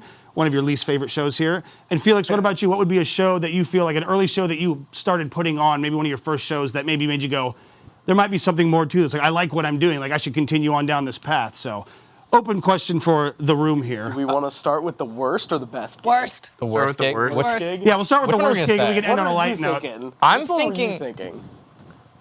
What is our worst gig? I think maybe the Mechanical Grandma show. Oh, dude. This is where we met You Abe. know that's true right That there. The one was whole pretty band. bad, but like Well, what about it was like, was it bad? Was it just like, yes, performance no was bad one- or just... there was no one there. We played with like rave bands. And also no bassist. Bad billing will ruin a Oh, set. we also had no bassist, but it's also That where was- we met. That's him. where we met Abe. Oh, I guess okay. there's some. Well, yeah, there's Kinda. silver lining there for sure. I knew Abe beforehand. Personally, I think single-handedly the worst fucking gig we've ever played is here in SF. Really? It was No. around the corner, Dodge Alley. We played Dodge Alley Uh-huh. for like 3 people, And they, who booked us for that again? It was Psyched Radio and SF. And admittedly, this was like this would have been cool if there was people there. Yeah. It was like 3 people. There was some old guy that kept coming into the alleyway and being like, I'm gonna call the cops on you guys. Oh, that's the Fuck best. you. Like, really? All this shit. So they kept, like, in the middle of our set, they'd walk up to us and like turn our amps down, which I understand is for like noise ordinance stuff, but like, yeah, it's like you can come up and have a conversation, but don't put your hand on Dodge Alley. Dodge Alley. Yeah. I think Remember that show? we had Daniel. Was Daniel the band at the time? Before my time. Yeah. This is Well, that's the their old problem too. bass Yeah, show. inside the neighborhoods, as soon as like 4 people call the cops, and they're like, "All right, well now we have to shut it down." You're like, "What are you doing here? Like, Right. you know what's going to be happening here. Let us have our music in." It was. But it was neat. Like they had the permits and all that. Yeah. We did get free pizza though. That was cool. There you go. That's honestly the best gig. Yeah, I've done plenty of shows for like a free pitcher of beer and like half off of like an appetizer or something. You know, I'm like, hey, I'll take 50% off. That works for me. It's something. I just remember us fucking up at least like 2 or 3 of the songs we played because we heard. But I remember then it was that we were getting so mad at like what the fuck is going on? Yeah. And then at the end I was just like fuck this. Let's turn, and we turned all the amps like as loud as Yeah, we exactly. can We're gonna get kicked out of here. for the Let's fucking last get kicked song. out of here. Yeah. I remember a part of the show where I completely forgot an entire song. I remember that. And I was just I'm gonna die at the end of this because like I remembered the rhythm. I remember how it went. Yeah, I know the cadence, but yeah. The lyrics just I couldn't hear guitar. I could barely hear drums. So throughout that entire time, I'm like, oh no, and I just couldn't. Humming along, baby. I remember which song. It was Bug Song. It was Bug Song. It was Bug, but the very first verse, you sang the lyrics to Angry Horse. And I remember hearing him and being like, "What the fuck are you singing? Why are we doing this to us what now? are you doing?" And I have to look at him, and I'm like, Yeah, you're like, I know. You have to say 8 things like, I am so sorry. Like, I know this is wrong, but just roll with me on that. I've done that so many times. There's a blues song I used to sing, and I used to always swap the first line of each verse at the wrong portion, and it would just completely fuck up everything on my hand. Because I'm like, wait, that's not the song that comes in. Fuck, shit. And I'm like, well, I'm gonna make something up, and you just got to go with it on the fly. But that's a telltale sign of a talented You got band. better at making things. What about you, Felix? What would you say is an early show, or maybe even a show that you attended in specific that really made you think, I think I want to do this more. I want to start booking more shows as this company, Jelly. I think a few of them. One of the first ones I ever did was really good. I was really proud of. We did a show called Punksgiving, and it was a potluck show where we had a bunch of people just bring in food, and I actually had help from him on that one. I'm pretty sure his other band, Miscom, played. And that one was really good. That was the first show I ever booked myself fully. Yeah. And you're okay. Anyways, I didn't say a word. But I feel like there was words said still. You know what I mean? Like I didn't say an actual word, but words were said. An empty Coke. That's okay. It's the beauty of life. And then one more that was honestly pretty. The one that was one of the worst shows I did, with all due respect, was a show I booked out in Santa Rosa. I think I remember seeing this. I think I saw a couple videos or something. And it was the one at what's it called? Redwood Underground. Redwood Underground, the shop. And I hope they're not watching, but I was working with somebody that was very difficult. Okay, yeah, that's fair. And it was a fuck the system rave and punk show. Ooh. That's a hard crossover. And it was not good. They tried to put the punk vendors in a separate room when the punk show was going on. Like they put the punk vendors in the rave room and then the rave vendors in the punk room because they were like, we want them to be able to go into the other room. And it was very difficult. Nobody sold shit. Nobody sold shit. Yeah, we didn't sell anything. My friend Caleb, who's in the back there, I don't even think they sold anything. Yeah. That's hard when you're like, I can't even be in front of my target demographic. Yeah. I mean, you would think at first when you're saying that, I was like, yeah, that's kind of smart. I have the punk side going on, so everyone kind of getting that click over there. But otherwise, yeah. I'm still green. Check. But so it sounds like that was the problem on maybe just the ambition was there, obviously. You're like, this could be kind of a cool thing to bring together. It just sometimes, Yeah. like you were saying earlier, getting put on a bill with like a rave band. You're like, why are we here? Like the show is fine or whatever, but like, Right. what the actual fuck are we doing here? Yeah. Never doing that. Yeah, I used to be in like kind of like a psychedelic hardcore rock band just a little bit for a couple years, and we got booked on this bill with our friends in the bands Radio Keys. Shout out Radio Keys, they're awesome, kind of Tedeschi truck soul country folk music, very very talented musicians. And you guys want to come play the Uptown in Oakland back when the Uptown was still a thing? And I remember we opened and we were like 3, 2, 1, go! Like went straight into it and just played our heavy set. At the end, we got off stage and they were like, why the fuck did they invite a rock band to a country show? Because we realized that every other band afterwards was like country and like soul, and I was like, because we got offered a show? Yeah. I think that's the main goal, is like, if they book us on a show, I'm just going to take it. Like, we'll figure it out from there kind of deal, so. What do you guys think? There we go. What's Thank our you. best gig out of all these? Out of these 2 years. Okay.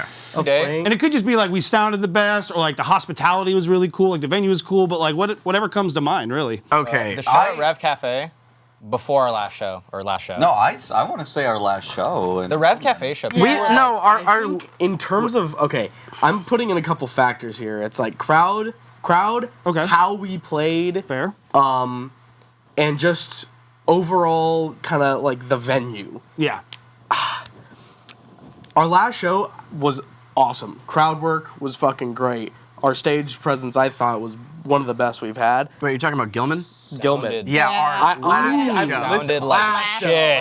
That was a big We crowd. played like shit. That was played a like big shit. crowd, though. I listened back to the recordings of it, and I'm like, holy fuck, my guitar tone is terrible. We sound awful. fuck. We sound No one cared though. That was the good part. No one gave a shit. People were like, 9.5 times out of 10, no one gives a shit. If you're in the show and they're feeling the energy and they're moving around, that's what they came there for. They came there to get out of their house and have a good time and listen to your music. There was always our album worst release critic. show. Yeah. That one was kind of mid. I don't know. I like that one. The one after that. August 7th.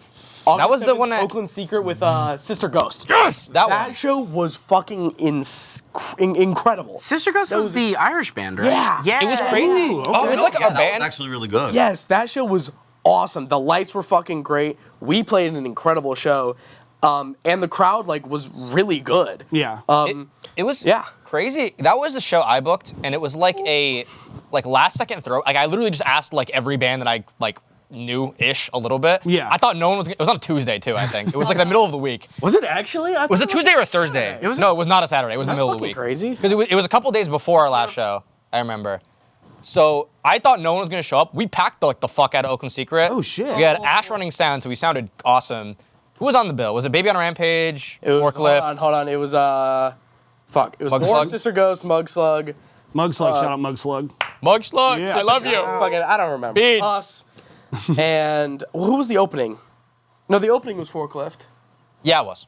Yeah, I think it was just the 5.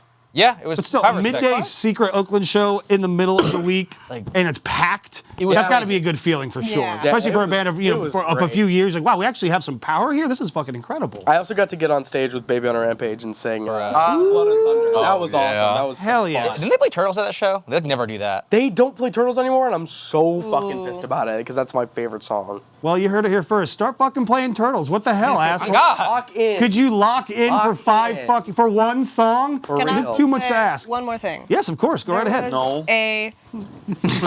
I'll veto that. Absolutely, Felix. It's this one. Come on. This Come on. Was That was a great one. biggest thing we've ever put on. Mm-hmm. It was a celebration of life for one of our friends, Rowan, who passed away. We played 2 of their favorite songs, Piano Man and Vienna, and we completely filled Oakland Secret. There was about, would you guys say 100 people? At least. At least There were a 100 lot of people. people. Yeah. It was like, I didn't even go into the the backyard. post got 783 likes. Yeah. There was another one that had crazy. over 2,000. Yeah, 24.3K views. It was we really wanted to make it special for Owen. No, and that's nice to have the community come together to support such an important thing that's brought near and dear to you guys. So this person was so important to the community. It brought so many people. People who hated each other were hugging each other. Yeah. And it was it was really emotional for a lot of people, and I just want to pay tribute and say that we love you, Rowan, wherever you might be. And yeah, I'm glad that we were able to put that one on. No, and honestly, I was glad that we were back for the. Well, I was You back were from guys were school back. and that You we guys just, played like during the entire super last minute. I slideshow. was just like, We had an entire slideshow at the very end because I had everybody that knew Rowan add to a Google Doc of like all their photos, and while they were just playing, what was the song you guys played? Because Too you Far guys Gone. Too Far Gone. Yeah, Too we Far haven't. Gone. That's gonna be on the new album. I'm very excited. I believe in Alice in Chains. Yeah, we did Down in a Hole and we did Nutshell. Yeah. Too Far Gone, and we did a piece called Sin. Oh, we Piece did Called do Piece Sin, Called that Sin. one Piece Called was Sin. that was one of their. And then Wasn't and then that we one of did Rowan's a, favorite songs? Yeah, Piece Called Sin. I think so. Yeah. And then we did a completely improv, like almost jazz. Yeah. It was, I don't even know. It was It jazz. was Just some noodling. Yeah, exactly. Just some noodling. Just keeping it tight. That's all. Everyone liked it. Yeah.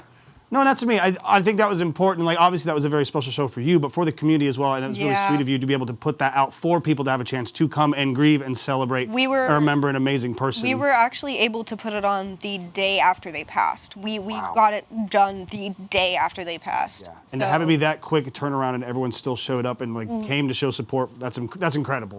It was. No, I'd say that's definitely a good reason to keep pushing on and wanting to do I'm more sorry, shows. Like, we can bring this kind of like levity to a very heavy situation. Just give people, like you said, just an opportunity to mourn and grieve and celebrate and just help process life. Because that's what we're all trying to do, is just process life as we get through the day to day and coming out to shows and seeing how bands put themselves into their art. That's a great way of absorbing it. And just you being out there and being a part of that scene and connecting with them and talking to bands, buying merch, listening to their music, that all goes into the same ethos. So don't think you're not important in the scene just because you may not be, the top dog or, a popular person or whatever. Just show the hell up, and that's all you need to be, everybody.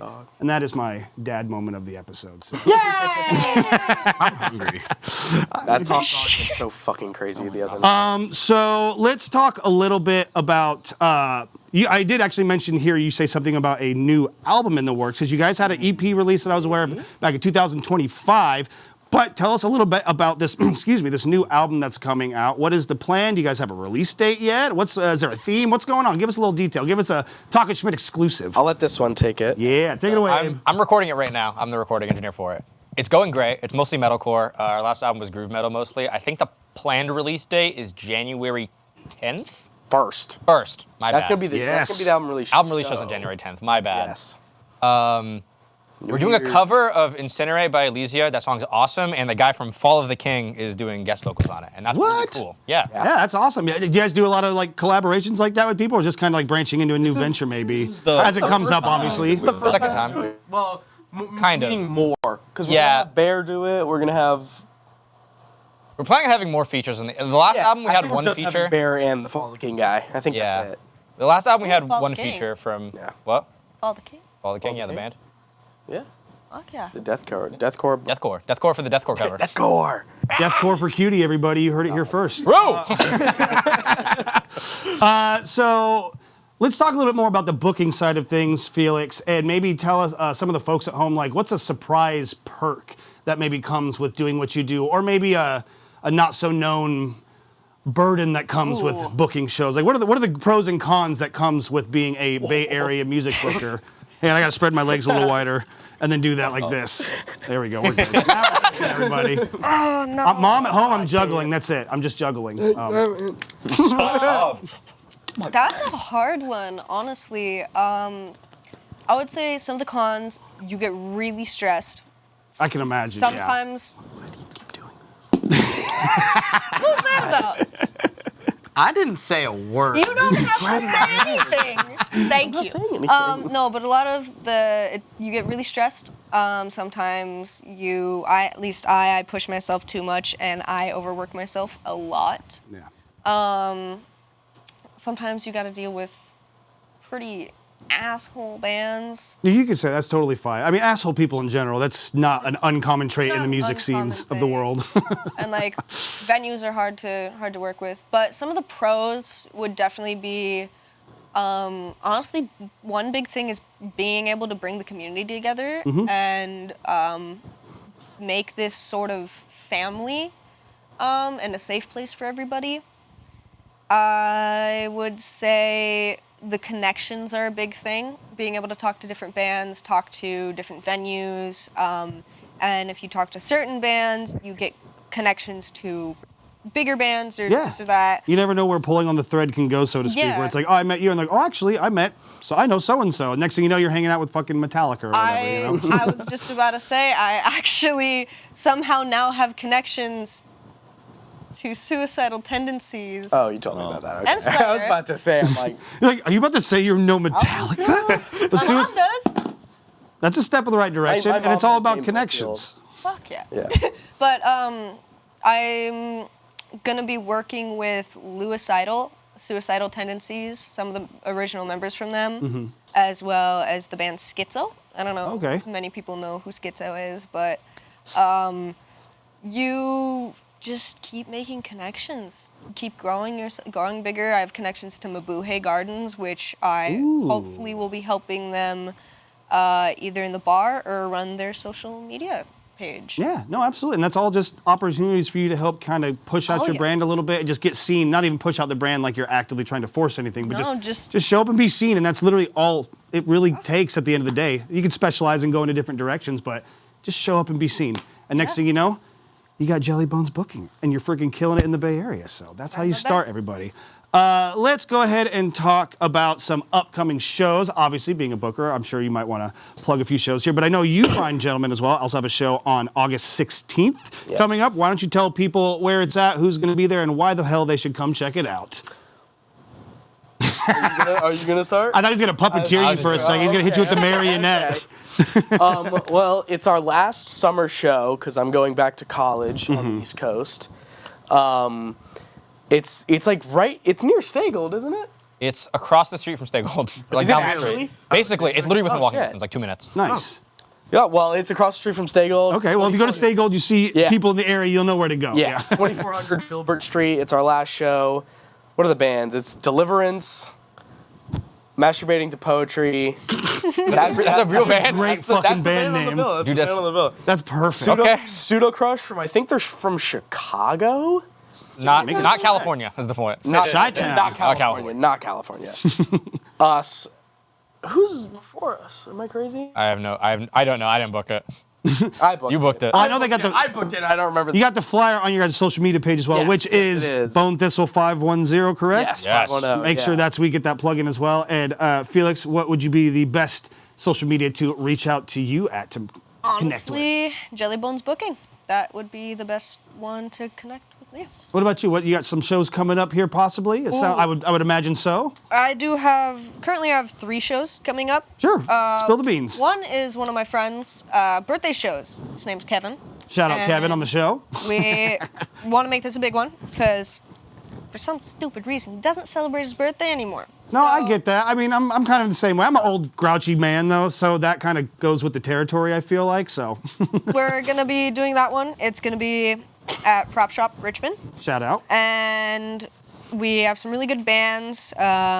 It's also another band, Madrona, their drummer's birthday. Shout out Madrona. Shout out Muhammad. He's the homie. Yeah. Oh yeah, 100%. We fucking love Madrona. Rest of the band, I Illy is do amazing. not remember their names, but they're awesome. But they're amazing human Illy beings. is the bass player. Nice Okay. save. Miguel is the drummer. Okay.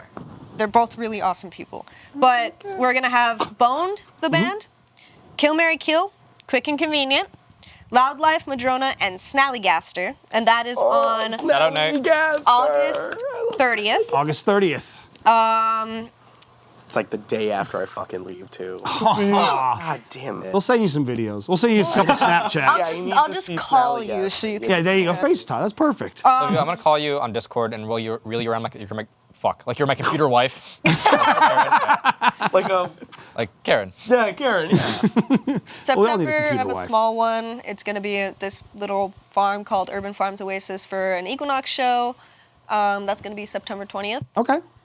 October is going to be a really big one. That one is East Bay Purge. and that's Okay. gonna be a prop shop. And we currently have, You got like oh my, 12 bands on there, right? 1, 2, 3, 4, 5. We have like Holy shit. 15 bands. Oh, that's perfect. That's light work. Absolutely. 14 to Come on. 15 You got bands. Secret Society? We got Secret You got Secret Society? Dude, Oh, I've been shit. playing Holy Secret shit. Society Tucker's Telephone, forever. Street Sweeper, Smash Teeth, Shorties, Secret Society, Pour Shorties More are Honey, chill. They're awesome. Post-Human, Nostalgia, Quick and Convenient, Kiltana, Edge Runners, Dolores, ARF, Dot Cursor, and Isolation. Jellybones Aftershock. Hook is Holy gonna- crap. I was just gonna say, day one. How did you get Secret Society? It's a secret, duh. Edge Runners. Oh, is one of the members in the band? No, but they just, They're probably homies. they're homies. God yeah. damn it. They're not very responsive to the Instagram DM, which is okay. You don't have to No, be on Instagram you're all the supposed to time. email them. I can, And I they're can. not But you also supposed to any band that tells you to email them is not responding to your emails. I can relate to that, unfortunately. I always tell people, send in Talking Schmidt live at Gmail, and then like 4 months later, I'm like, oh, fuck, that's right. I should respond to that. Probably, Yeah, no. so. Every band that asks you to email them, they're not responding to that shit. Except, except No. for sure. Honestly, just Instagram DM is the easiest way to get direct contact. And- So That one is going to be at Prop Shop They have on Prop the Shop. 18th of October. 18th of October. And it's going to be a big one.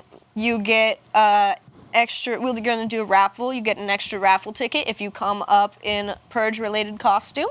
Oh, okay. I see. Off of the movie, gotcha. Took we me a will be second. doing the announcement of the first Purge in the beginning. Ooh, So all right, on be brand. I prepared like for this. that. Yeah. And the last one that I feel is a really big one is November 19th at Gilman. It is going to be a tour show with ARF, Blunt Force Karma, Hellbound Pound, and then the touring bands are Blackout, Psychotic Youth, and Terminally Ill. And Blackout is from Canada. Oh shit. So they're making coming the a rounds. long way. I paid for their hotel rooms. Yeah. Why you look at me like that? I need to take notes. How the fuck did you That's how I need to. That's how I could dictate like in the show. If like I have like an issue, I just go. I don't have the power though. My face is just like.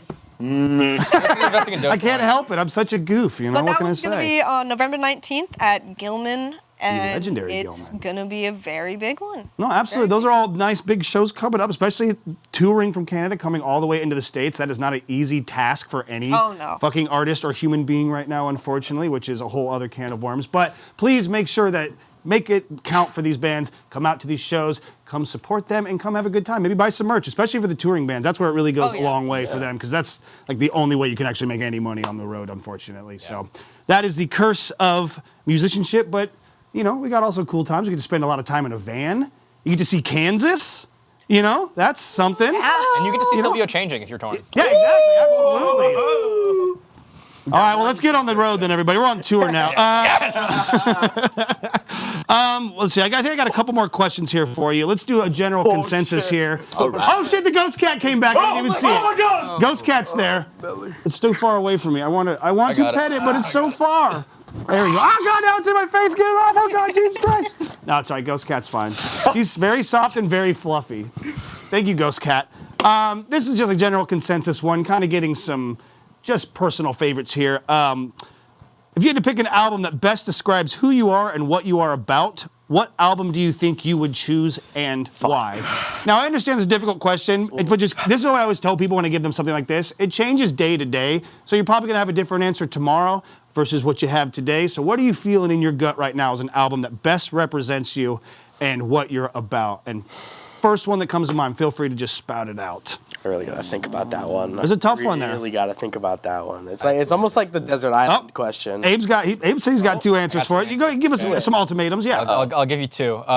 This is Surgery by Carmen 16. That's a great fucking EP, local band. They're awesome. Carmen 16? Carmen 16's fucking great. I Okay. love Josh. I love you. Shout out Josh. You loved on the show, brother. And then two, Everything Is a Lot by Will Wood. Also a great album. Not a local guy. He's from New Jersey. Well, get the fuck out of here. No, I'm just kidding. I love Will Wood's awesome. Go get it. The first. oh my God. I really don't know. The first thing I randomly, I don't even know why, just came to mind was Songs in the Key of Life, Stevie Wonder. Oh, that's a perfect There you answer. go. What about that album do you think really is something that resonates with you and kind of represents who you are?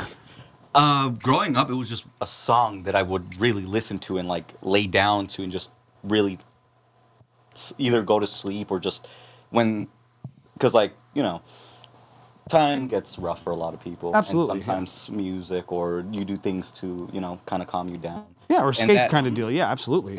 And that album was really like significant to me. Yeah. For like who I decided to become, how I decided to like roll on with how I dealt with things, and just I don't know. I just really love Stevie Wonder. I mean, I was just gonna say, yeah, that's Stevie Wonder for you. He's just one of the most soulful, serenading, lack of a better term, sons of bitches around. Yeah. He's incredible and still can just outplay anyone today in this day and age. But that album in particular, there's so many good cuts and deep cuts and just musical mastery. I mean, that's a good answer right there. I think that's a very fair, fine answer. What about you, sir? What would be your choice? Or choices? I have actually 2 answers. Go right ahead. We can do 2. I have my cornea. I have 2 answers, and they're pretty. I like that. Pretty opposite broad ends. strike. Yeah. Yeah. I'm gonna say first, Dark Side of the Moon, Pink Floyd, like specifically. Yeah. Dark Side of the By the way, Put that was Put the that right thumb up. answer, folks. That was the right Dark answer. Side of the Moon, because I remember actually not understanding it. I didn't get it in like I want to say beginning of sophomore year. Yeah, or that sounds something about like right. that. I don't even think I listened to the whole thing. Like by that point, I was just like kind of listening to bits and pieces of it. I was like, oh, it's I like that okay. song about the money. Yeah, right. And then I actually I sat down and I just in the complete darkness of my room, just put it on, just didn't look at anything, just closed my eyes. Very and important listened to the do. Whole album, and I was like, oh my god, I get it. This is the most incredible album ever. Then I did it again because I took an edible, and it made it at least like 8,000 times better. 1,000%, exactly. Then you're getting the visuals and just the flushes and the sweats, and you're like, it was definitely like it was incredible. It holds a place as one of my favorite albums of all time, if not my favorite album of all time. 100%. That's a fair choice. You said there was a second one though. Correct? There's a second one, but also David Gilmour has huge influence on my playing. Yeah. No matter how like the shreddy stuff I do, I really like incorporating the feel stuff. No, 100%. No, I think that is something that you cannot take away from David. His use of vibrato and reverb and just the bendings is so it's like George Harrison. It's like he always has the perfect thing to play and nothing's ever out of place. So. Yeah. For number 2, it's actually really hard it's between actually another 2, but I would have to say Sabotage by Black Sabbath. Perfect record. Sabotage by Black Sabbath might be like that might be my second favorite album that I like. If I'm on a desert island, I need 2 albums to listen to. It's Dark Side of the Moon and that one. Like it's Sabotage and another copy of Sabotage. Yeah, so you can right, wear it yeah, the right. fuck out. No, honestly, Symptom of the Universe is probably my favorite Black Sabbath song. I'm like, how did they go from Sabbath to like Led Zeppelin halfway through with Ozzy singing this like beautiful like vocal range? Incredible record there. Absolutely incredible. That one, I think, definitely the standout song on there. Because when I first actually gave it a full listen from top to bottom, I only really knew like Hole in the Sky, Symptom of the Universe. I knew like Megalomania. Like the 9-minute track and everything. But it was when I got to the end and I listened to the Writ and I was like, holy shit. These guys are on some next level shit. That one, like, specifically that one blew me out of fucking water. Yeah. No matter how like incredible the rest of the tracks are, that one stuck with me the most. That's the standout for you. For me, yeah. Well, that's nice that it's at the very end of the album too, because then it just ends and you're like, holy fuck, I need more of that. Like it's a genius move. And over. Well, the loop is definitely a good one to get caught in on that one between Sabbath and Floyd. So anytime those mesh, I'm not mad at that. So perfect answers. What about you, Abe? What would you say is an album? Maybe 2. We'll give you 2. Yeah, I also have 2. That's fine. It's like picking your favorite kid, which you don't want to tell Kenny it's not him. But you go right ahead. I mean, I'm definitely with Silvio on the Pink Floyd stuff. I mean, I have a shitty Dark Side of the Moon sticking book from when I was in 8th grade. Respect. But I'd have to go with pretty much any 70s Pink Floyd album, particularly Metal, speaks to me. Yeah, Metal was a very, very underrated album. I don't know. I first heard Pink Floyd when I was in kindergarten. I had this. I'm from Fairfax, California, tiny little hippie town. Yeah. I had this crazy hippie teacher, and she taught us the words to to Another Brick in the Wall, last day of kindergarten, we ran through the halls screaming. That's fucking actually beautiful. Like, that's poetically perfect. I fucking love that. Yeah, that's how I was. What a cool person. Yeah, that's how I was introduced to Pink Floyd. I didn't think about it for years. Then I discovered drugs. You mean the guys who said the song about the pudding? I can get high and it's a whole different thing. Oh my God. Yeah, Just kick open that door. Yeah, then I discovered like weed and psychedelics and put on metal one time, like Echoes, dude. Yeah, I mean, I listened to the whole album, and then Echoes came on, and I just went, yo, like, I was like, oh, so this is where Andrew Lloyd Webber stole the Phantom of the Opera riff from. Yeah, but Echoes is probably one of my favorite songs of all time, and I mean, Live at Pompeii might be one of the most amazing live recordings of everything. I mean, David Gilmour's solo on that is just. It makes you just want to break your guitars and just be like, I'm done. Like, I can't even bother competing with that because they were just on such another level. They were so tight-knit at that time. Yeah, but especially hearing Echoes for the first time also in, like, the state that I was in. No, absolutely, yeah. Fried, I mean, your mind's like, what is this beautiful heaven falling upon my ears? But my second one has to be Lateralis by Tool. Oh. Yeah. I know Silvio, I know you were considering that. I was considering Onyx. You could have the same one. It's all right. I won't tell anyone. It was really hard to not put that in my. No, because that is really them like peak album form. I mean, 10,000 Days is a great album. There's like I love Wings for Marie, amazing song. Was that the 12-minute one song or whatever? Or is that 10,000 Days the actual song proper? It's Wings for Marie and then 10,000 Days Wings Part 2. Yeah. I personally think every time you listen to it, it should be listened to as both songs as one. So it's like 15 and a half minutes. Oh, but it's just it is a perfect songwriting masterclass of like how to build tension. Like I feel like Hans Zimmer could fucking steal from some Tool riffs like that. He's like, how do they make it so fucking tense all the time? I want to get better, and then he makes $1 billion with whatever Christopher Nolan's doing. Yeah. But no, I think Lateralis is a great album. You can't go wrong with Lateralis. Is there a specific song for you that stands out? Or? So for me, probably either The Grudge, The Patient, or the title track. I mean, you can't go wrong with that, but that was like the first Tool song I remember learning to play was Lateralis, and I was like, I fucking nailed it. But I like Lateralis for a lot of the same reason that I like a lot of the 70s Pink Floyd albums, because it all flows into each other. Yeah. And it's all got such groove. And I mean, the other band, I mean, I kind of wanted to mention, I'm a very big King Crimson fan. Yeah, nothing wrong with that. But the OGs like, themselves. I feel like Tool. Yeah, I feel like Tool kind of takes that to the next. Yeah, they kind of passed the crown on to them. Like not the exact same crown, obviously, but you could tell that they were heavily influenced by all those guys. But I mean, yeah, you can't go wrong. It all just flows, and the way the entire band works with each other is amazing. Yeah, no, they are the most like lock-knit when it comes to every element of their band too. Not even just like performing live, obviously, but like how they write, and it's such a weird process, but they lock in perfectly, and they just know how to piece around the other person's part. And then Maynard just comes in at the end. He's like, "All right, let me go ahead and break some hearts real quick, everybody. Let me sing about some weird ass shit." Definitely, like, I think actually, like, they're one of the bands that has the biggest greater than the sum of its parts. Yes. Like with all like.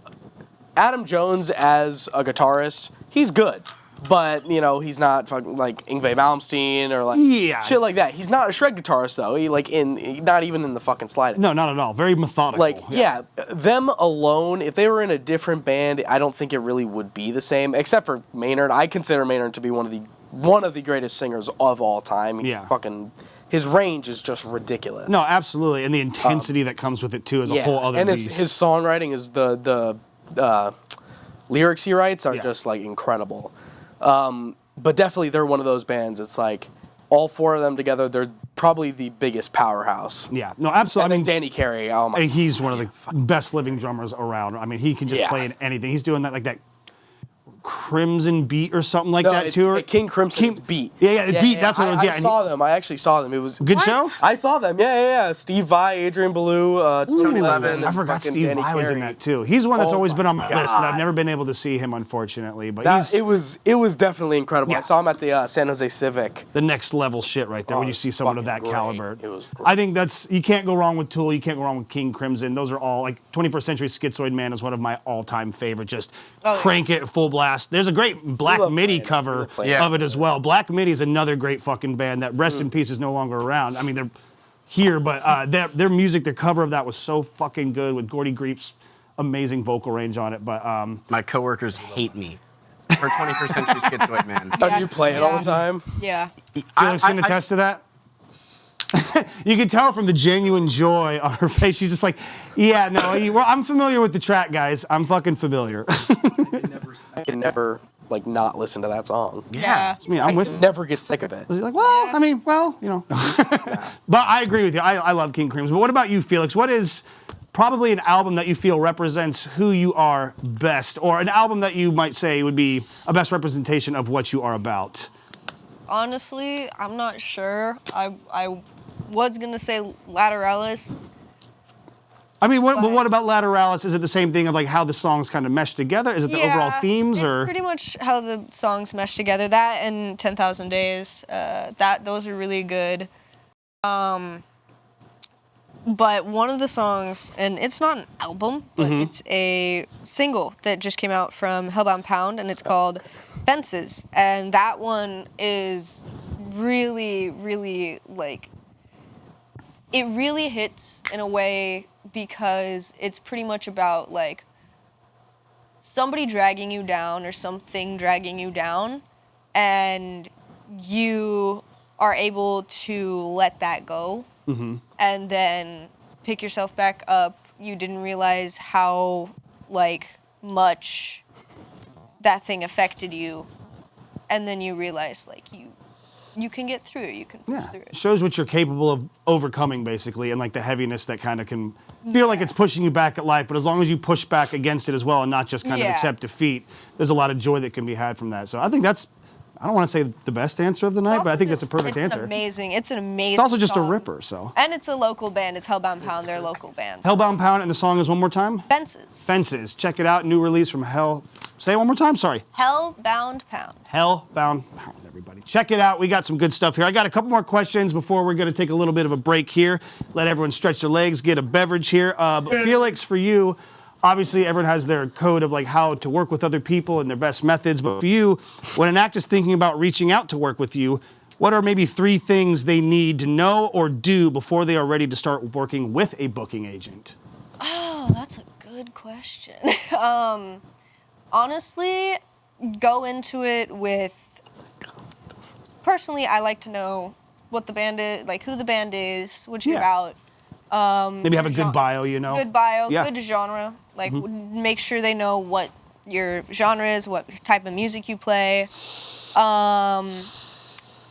And just, like, one of the big things is, be professional, but be human. Be very, just, like, human. You don't have to, just, like put on the rock and roll shtick or attitude all the time. You don't have to put on a facade. You don't have to just put on a face just to, Just to make it, because you feel like that's what you should be doing, kind of deal. Yeah, just be yourself. If you be yourself, that is one way that I've realized you will get a lot of connections through that. Just be yourself. Well, because then people don't pick up on like you're trying to bullshit them or anything. If Exactly. you're not hiding anything, that they don't pick up on that, and so you're like, oh, this is just like a genuinely decent person I'm connecting with. But same thing. I have a mindset. It's an old James Brown like BB King thing, and it's like when you're on stage, you have to tell yourself you're the baddest motherfucker alive. As soon as you walk off stage, that stays on the stage. You don't carry that with you because then you're just an asshole off the stage. When you're playing music, you can get away with whatever the hell you want. I mean, That's why I love Bone Thistle. They're like one of the most human bands. They have feelings. They're well, I mean, we got it. Come on, bring it on in. they have feelings. They're human. They're amazing people. I will say that, like, with my full chest. These are some amazing people. I'm really glad that I met them. Oh, that's incredible. Why are you guys feeling each other? I don't know who you guys are. Not me. Well, I'm gonna say it's close quarters. The couch. Eventually, you start sweating. The body heat starts exchanging. Who knows what's gonna happen next year? They're in a throuple. Yeah, they are. I got one more question here for you, and a pretty basic, simple one. But what is the best way for everyone to get in contact with you all individually? We'll start with the Bone Thistle boys. What is the best way for people to reach out? Really, just Instagram. Instagram, which is Bone Thistle 510. If you want to contact one of us specifically, our usernames are at on the page itself. No, they're not. No, they're not anymore. Psych, got you, motherfuckers. You've been talking Schmitted. It looks unprofessional. Got him. Oh, it looks unprofessional. Yeah, we're real professional, It looks Max. a little weird. So I'm sure if you go to some of the posts on it, you guys may be tagged. Not too hard. Guys, listen, as someone who has to do a lot of internet sleuthing for their shows, it's really not that hard to find people on the internet, which is a terrifying thing to say. So be like Peter Parker and use your powers responsibly. But do a little digging, you can find them out there. Yeah, I mean, mine's pretty fucking easy. Abe the Lunatic. Abe the Lunatic. You can't go wrong. You can't go wrong with that, folks. Go check it out. And then, Felix, what would be the best way for people to get in contact with you? Either through Jellybones booking, or if you want to go for my personal, Jelly Boy Jones. Jelly Boy Jones or Jellybones booking is what we're looking for. Well, we appreciate y'all being on the couch and taking time out of your busy schedule to come and do this show. I've been having a blast so far. Our people in the chat have been having a blast. Actually, I have some things I wanted to make sure I shared from the chat earlier while the performance was going on. Let's see. By the way, this is the first name. I'm not making this up. Sagan Dildo 14. What? Jules! Shout out Jules! We love Jules! Shout out Jules! Shout out Jules for the best username of the show so far. Big Poggers Abe, LOL is what we got there. Probably Big. After Party said yes. Abe is fucked up, man. Those drums are killer. Like this video, subscribe, hit the notification. Oh, that's the Nightbot. Which also like and subscribe, please, to all things. Whether you're watching on Twitch or YouTube, subscribe to the Complex SF. What's popping at the Complex? Talking Schmidt Live.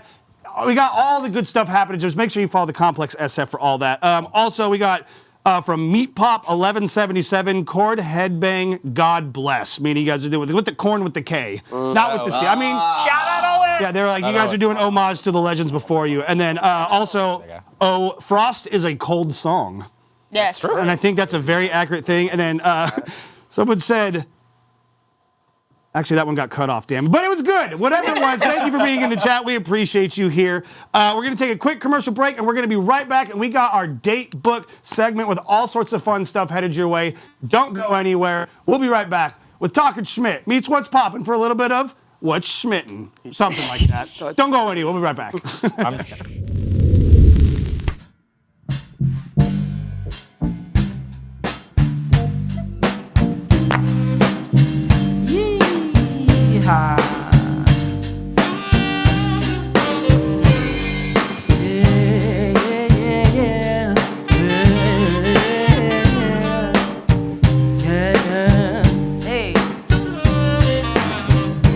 Crossing the desert on foot, the hallway to prove that yes, I am a wayward son. Rushing to the watering hole without a coat, yes, I am the tribe's daughter.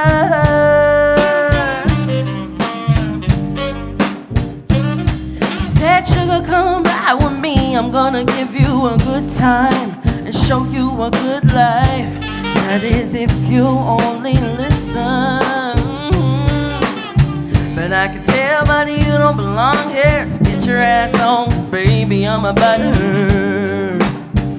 Hey, bet you didn't know that. Hey, you're messing with the desert girl. Hey, that is my domain. You're messing with the desert girl. Hey, hey, yee-haw, yee-haw. Yeah, yeah. nothing to offer me. Ooh, ooh, ooh, sun is blazing all-time high. You wouldn't last a whole 2-4-H. Yeah, lose, be careful, you could just lose your mind. I got left long time ago, now I'm ready. Yeah, no drought, my cup overflows and I'm steady. Bet you didn't know that. Hey, you're messing with the desert girl. Hey, that is my soulmate. Yeah. Hey, you're messing with the desert girl. Hey, Will or Horn.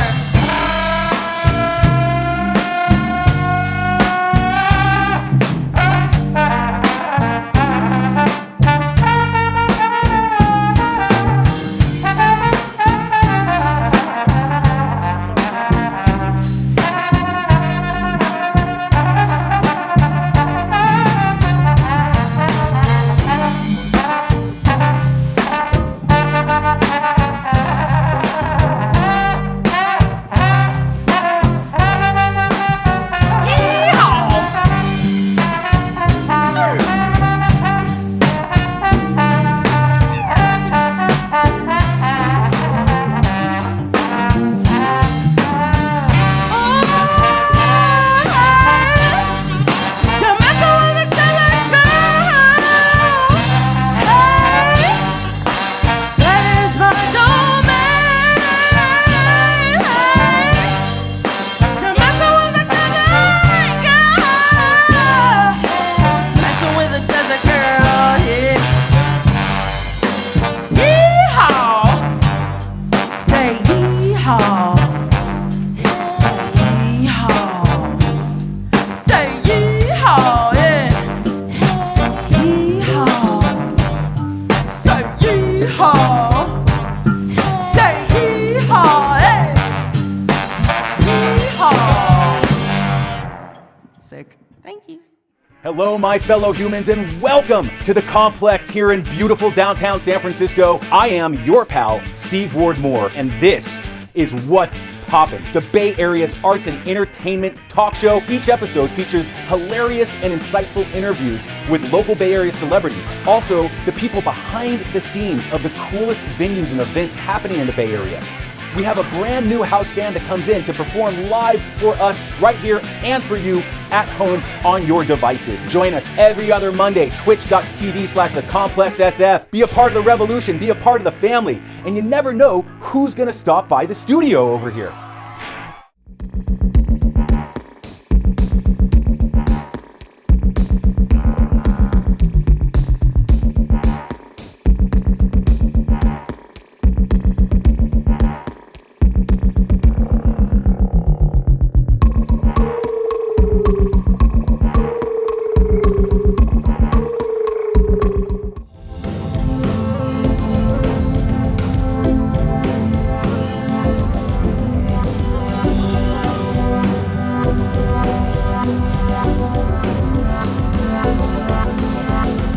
Okay, horn guitars, what they got? They got pickups, and they got these pickups. They got more pickups.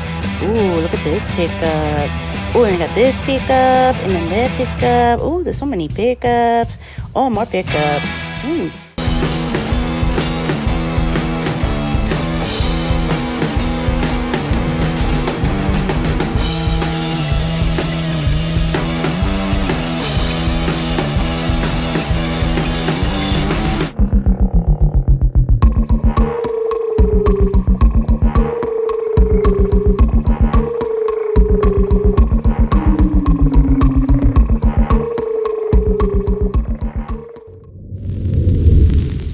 Welcome, everybody. Talking Schmidt live with a little bit of a What's Poppin' twist. We are in the studio. Once again, give some noise for the one and only Thistle for coming in and playing some music for us here tonight. Yeah, look at him up there. doing great. Absolutely crushed it on the interview. And we are still joined on the couch by the one and only Felix of Jellybones Booking. Give a round of applause, please, as well. And joining us, as always, for the date book segment of What's Poppin' here. A little twist we got going for Talking Schmidt. The one and only Chi himself, Infinite Chi from Check the Rhyme and Freestyle Flow Fest. Collaborator here on the Complex SF. Good to see you, bud. How you feeling? I'm good. It's good to see you too. I had a great show over the last weekend. Got to interview the Grouch. Ooh, snap. How was that? That was a good time? Yeah, it was amazing. It was out in Oakland for Ari Redtree's birthday and had 50 hip-hop artists perform in one night. Oh, well, that's nice for the fans to be able to get that kind of exposure to their artists like that. yeah. And is the Grouch a sweetheart, or is he more of a little bit of a Grinch, if you know what I mean? I think he has that duality There you really go. well. I think that's a good artist should have that kind of sway with that little flow. Don't you think, Felix? I agree with that? Absolutely. All right, so as always, we're going to do our date book segment here. Where we are going to tell you about all the good arts things going on across the Bay Area for the next 2 weeks. So let's strap in and kick things off with Tuesday, the 11th of August. That's August 11th for the layman term. There is the Weird Kids Embrace the Weird Roadshow, animated horror comedy movie with post-screening Q&A with director Zach Passero, presented by Antenna Releasing Artists Television Access, or ATA. It's at the San Francisco Mission District. It is a 9 p.m. film, and the tickets are $15 in advance for general admission with a $2.04 fee. And the doors open at 7 p.m. with everything kicking off at 9 p.m. So if you're looking forward to get into a little bit of the cinema, check that out.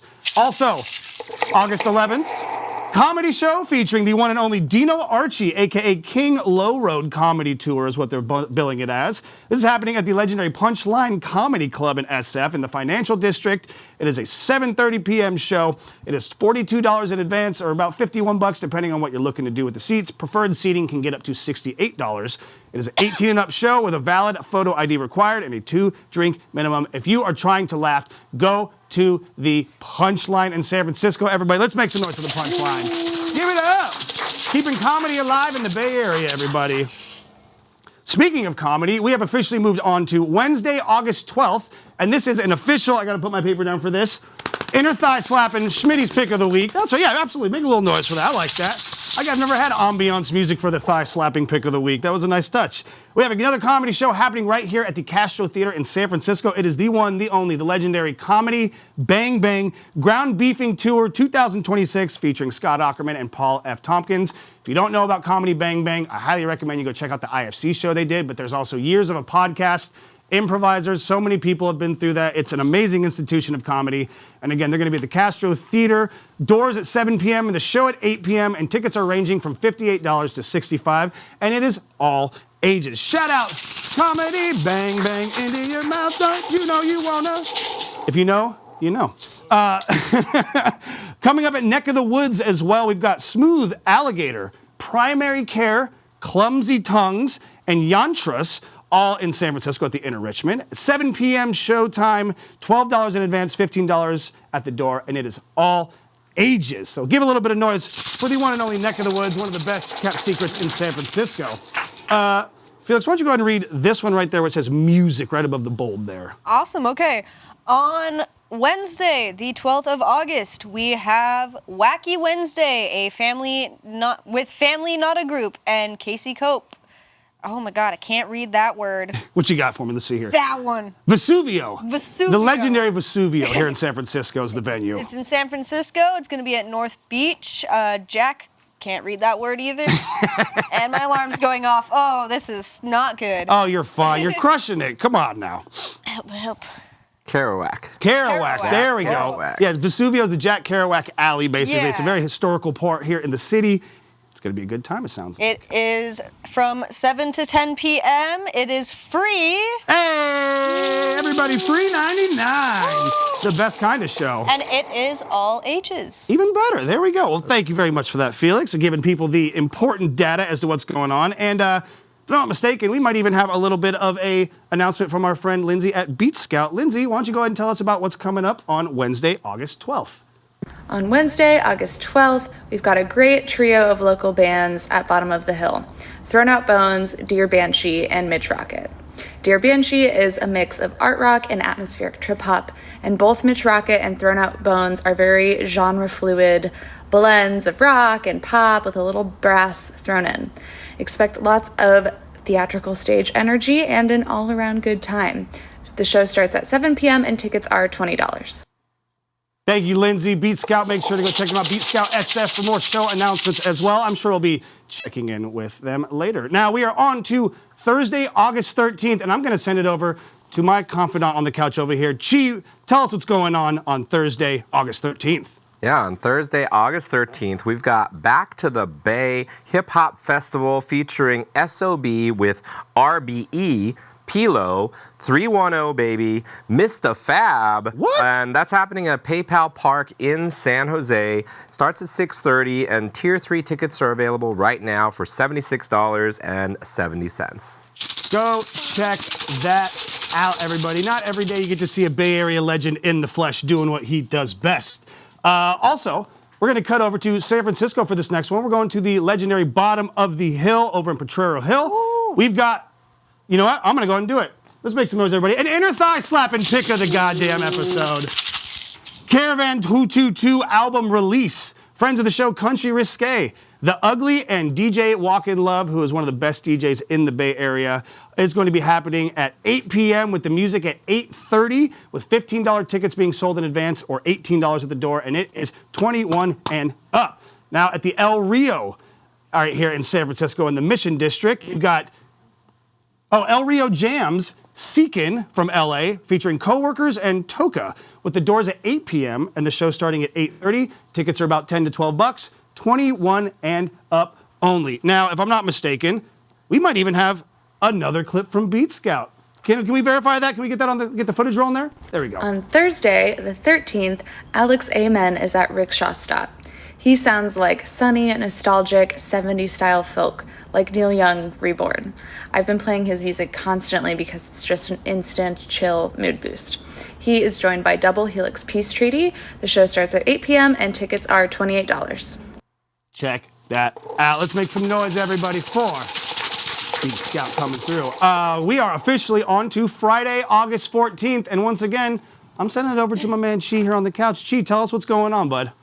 On Friday, August 14th, we got one of the coolest hip-hop experiences ever. It's Foursquare, a live video game rap show featuring, oh my goodness, this lineup is absolutely apeshit crazy.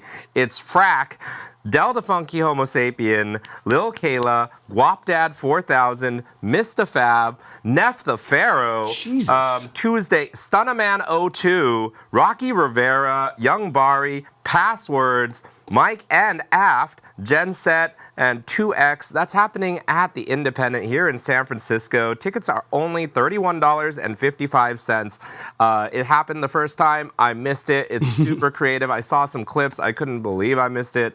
Frack is incredible. One of the best battle rappers on the planet, and he's a genius. And the fact that he's going to be in the neck of the woods, not at neck of the woods, but in our neck of the woods at the Independent. Actually, I'm going to be at that show because once I saw that lineup, I had to go. Actually, I saw the show and I was very interested in it, and I'd like to give a quick little plug to 1234 Go Records out in Oakland as well. Follow them on Instagram. They do a lot of concert giveaways and stuff like that. And they were kind enough to say, hey, here's 2 tickets to the show. I hope you enjoy it. Amazing. Took time off from work. I cannot wait. It's been 20 years since I've seen Del in the flesh, and I've never seen Mr. Fab. So I'm very excited about that. That's going to be an official pick of the show. And then we've also got something that's going to be incredible for artists. It's called Office Hours Fest Day 1. Yes. And there's going to be an artist workshop on turning talent into revenue. I actually want to learn how to do that. That goes from 4 to 6 p.m. And then there's going to be an artist panel featuring nothing but hits, and that goes from 6 to 7 p.m. It's at the Reef Studios in Oakland, and it's free with RSVP. Free with RSVP, our favorite kind of show, everybody. Thank you, Chief, for keeping everybody up to date of Office Hours Fest Day 1 with the Artist Workshop. Felix, why don't you go ahead and read us that one right there, music. Ooh, all right. On Friday, August 14th, we have Riot Girl Grunge Punk Showcase with Killer Fish, Bitch Fit, who we love. Yes, shout out Bitch Fit. Jaded Justice, Hello Mrs. Wong, and the one and only Burnout up there. He said what? You dropped that show? You'll be there in spirit. They'll be there in spirit. They're there in spirit, everybody. It is going to be at Stay Gold Deli in Oakland. Okay. Doors are at 6 p.m. Music is at 6:30. It is $10, and it is all ages. There we go. Thank you very much, Felix. We appreciate you here, keeping us up to date on what's popping in the Bay Area. While I got you here, if you're watching on Twitch, hit the follow button, and if you really got it, it's $6 a month. Hit the subscribe button. It goes a long way, helps keep our fridges stacked and our lights on for our guests here to come in and enjoy. So if you guys want to contribute, please follow along and subscribe. I think Ghost Cat agrees. See, thank you, Ghost Cat. I appreciate you, Ghost Cat. You're a sweetie. I don't care what the papers say about you. And even though I should have a bias because a cat did kill my co-host, Buddy Brunch, one time, but that's a whole other story. We'll get into that at a later time here. Let's get to it. Continuing August 14th, the Friday, we're going to Back from the Grave, day 1 of 3, which is a 3-day music adventure.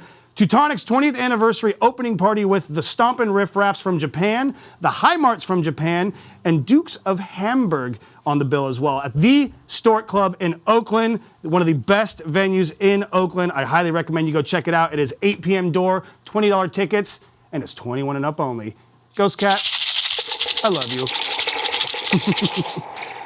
Let's go ahead and send it back over to... Oh, no, I'm sorry. We have one more here. We're going to do a little bit for Program Audio, which is Interspeaker, night 1 of 2. It is an underground techno club night featuring DJ Fix, Chloe Battelle, SF Cowboy, Oso Fibo B2BM66. I can't believe I got that one. Terrane, Lethargy, and Apressity, and F8, all in San Francisco at the Soma. I believe the venue is the F8. It's going to be from 10 p.m. to 4 a.m. They're fucking going all night, so come prepared, ready to dance, maybe a little hydrated. Tickets range in price by entry time between $16 to $55. Not a lot of tickets available for marginalized community members as well. And it is all 21 and up, happening right here in Soma in San Francisco. So make sure you go check that out. Yeah! That's the energy. That was the best. I swear to God, I thought that was an edit. I thought they somehow edited him over. That was perfect. You know your cameras, don't you? All right, let's continue on for the 14th of August on Friday, and we're going to go ahead and send it out to Kate Vale with a little bit of info. Kate, tell us what's going on the heavier side of things. Hey, what's poppin'? Hope everyone is having an awesome summer. I kind of am, but we are ready to rock. And on Friday, August 14th, we have a few amazing shows. You could be going over to the Warfield to check out the Melvins and Tomahawk. Ooh, that's a good one. But we got a pretty amazing banger over at The Buzzard. God Stomper, Bastard Collective, Tension Span, Vexel. It's gonna be an all-ages show, $20, and gets kicked off at 8 o'clock. See you there. Check it out, everybody. Thank you, Kate, for keeping us updated. Make sure you check out her program as well, Hard at Lurk, the newest addition to the Complex rotation. We're growing, everybody. Netflix, you better watch your fucking ass. We're coming for you, baby. Actually, that was not a threat, I promise. Oh, God, they said someone. They're in the building. Run, everybody. Oh, man. Alana, I love your edits. I must give you credit. That was the best. August 15th, Saturday, August 15th, we're going to send it over to Chi. Tell us what's poppin', Chi. I think this is the biggest day of hip hop I've ever reported on this show. It is stacked. First off, at the Stern Grove Festival, we've got Public Enemy playing with La Russell. Yeah, that's going to be insane. I have not seen Public Enemy yet, but that is one of the iconic pioneers of hip hop. We've got to go out there. That's from 12 to 5, and it's free if you got one of the tickets that they put out there, the raffle. And then we've got Office Hours Fest Day 2. That's featuring Mac Mall, Love Rants, San Quinn, D-Lo, Godav plus Bobby Brackens, 1100 himself, produced by Mitchell, LOE Gino, Big Hongry, Chi, plus the Poo-Tang Clan, MCTMC. Shout out Poo-Tang Clan. I'm sorry, I got to shout that out. That was perfect. Absolutely. Great name. Young Rashad, Jay Walt, Shantae, Kiyomi, Roy Fooley with K-pop, and Sonai, Flip a Beat Club, and more. That happens at Crybaby in Oakland from 1 to 9 p.m. $35 advance, $40 at the door on that one. That is a fucking definition textbook stacked lineup that you do not want to miss out on, folks. Yeah, and speaking of stacked lineups, we've got another one. I don't know how I'm going to decide where to be. We've got Voices of the City, Skate, Rhyme, and Grind, Volume 4, featuring Pep Love of the Hieroglyphics, De Niro, Celador, Mace the Tableist, Cobalt 45, Kate D, a.k.a. Coco G, Max D's, Khan, Versol, Mr. Clean, Drasmatic, and more. That's from 1 to 8 p.m. at the Soma Park. And there's an after party at May's Oyster House. That says there's free food. That says there's a trick contest for skaters and prizes. And that's happening right here in the city. Make sure you check that out, everybody.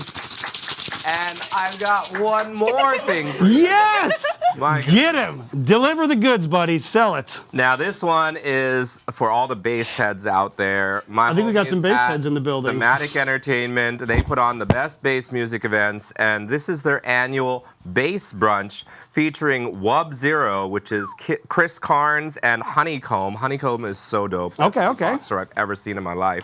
5 a.m. Trio, Easy Jack, Manthum Fennis, and Chimera, and that goes from 2 to 8 p.m. at the Midway here in San Francisco. Tier 3 tickets are available right now for $43.26. Check it out whether you're in Oakland or across San Francisco.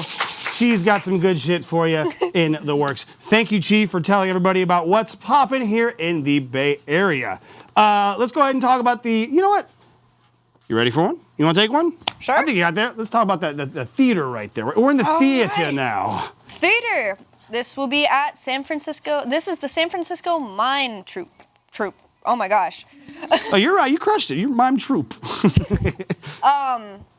This is Wreckage, a musical tragicomedy. Whoa, okay. Next level, everybody. It's going to be at Glen Park, Chinri. I'm so bad with words. No, you're good. Cheney and Elk Street is the location of it. You're all good. Gosh, San Francisco, Glen Park, 2 p.m.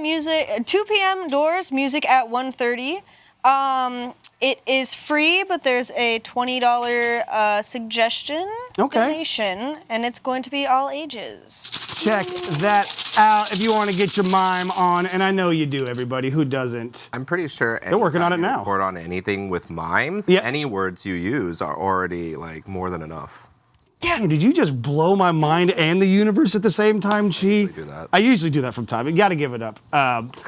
Real quick, we got a little bit of music still happening at another spot here in the Bay Area on the 15th. That's Saturday, August 15th, with Back from the Grave Day 2, the second day of the 3-day musical jaunt with High Marks from Japan, the Dukes of Hamburg, the Losing Streaks, Control Freaks, Friends of the Complex and Worldwide, Hot Laundry, Persephone, the Phantom Surfers, who if you don't know about the Phantom Surfers, you are missing out, and then Rock and Roll Adventure Kids, Not Yetis, Nauseators, Whatever Glades. I was expecting maybe some lights or something like that. The Whatever Glades are absolutely incredible. There we go. Yeah, everybody. We got the Whatever Glades. Ghost Cat approves of the Whatever Glades. It's actually the official, fifth Beatle of the Whatever Glades, kind of. And then we've also got the Gumtree Girls and Latinos. All this is happening at Spats in Berkeley, North Berkeley, and Gourmet Ghetto, right around that area. Doors at 2 p.m., runs until close. Not a specific hard end time, but get there early. Tickets are $20, and it is all ages. Now, we're going to talk about something happening at the Knockout in San Francisco in the Mission District, featuring former alumni of What's Poppin' Here, friends of the show, Eggcorn, joined with Maggie Gently and Twin Bloom and Grey Causeway, presented by Total Accord Agency. Shout out to Total Accord Agency. They're amazing. We got the Knockout in the Mission. Doors at 4 p.m., shows at 5 p.m. Doors at 4, shows at 5, and then another 9 p.m. show. $10, 21 and up only.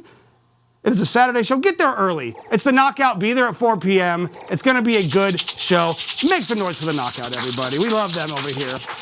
And as previously mentioned, we have program audio inner speaker. This is day 2/night 2 of it. It's a multi-hour thing going on.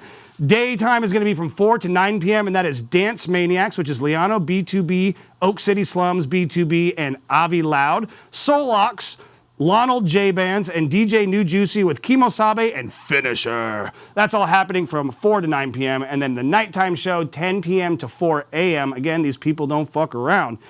Cuter, QRTR, PSL, Just Another Bitch, EK, Erica, Moon Pie, ZZ, J-Mo Corleone, J-Core, 2 Dahlia, and Javi, all at the F8 in San Francisco in Soma.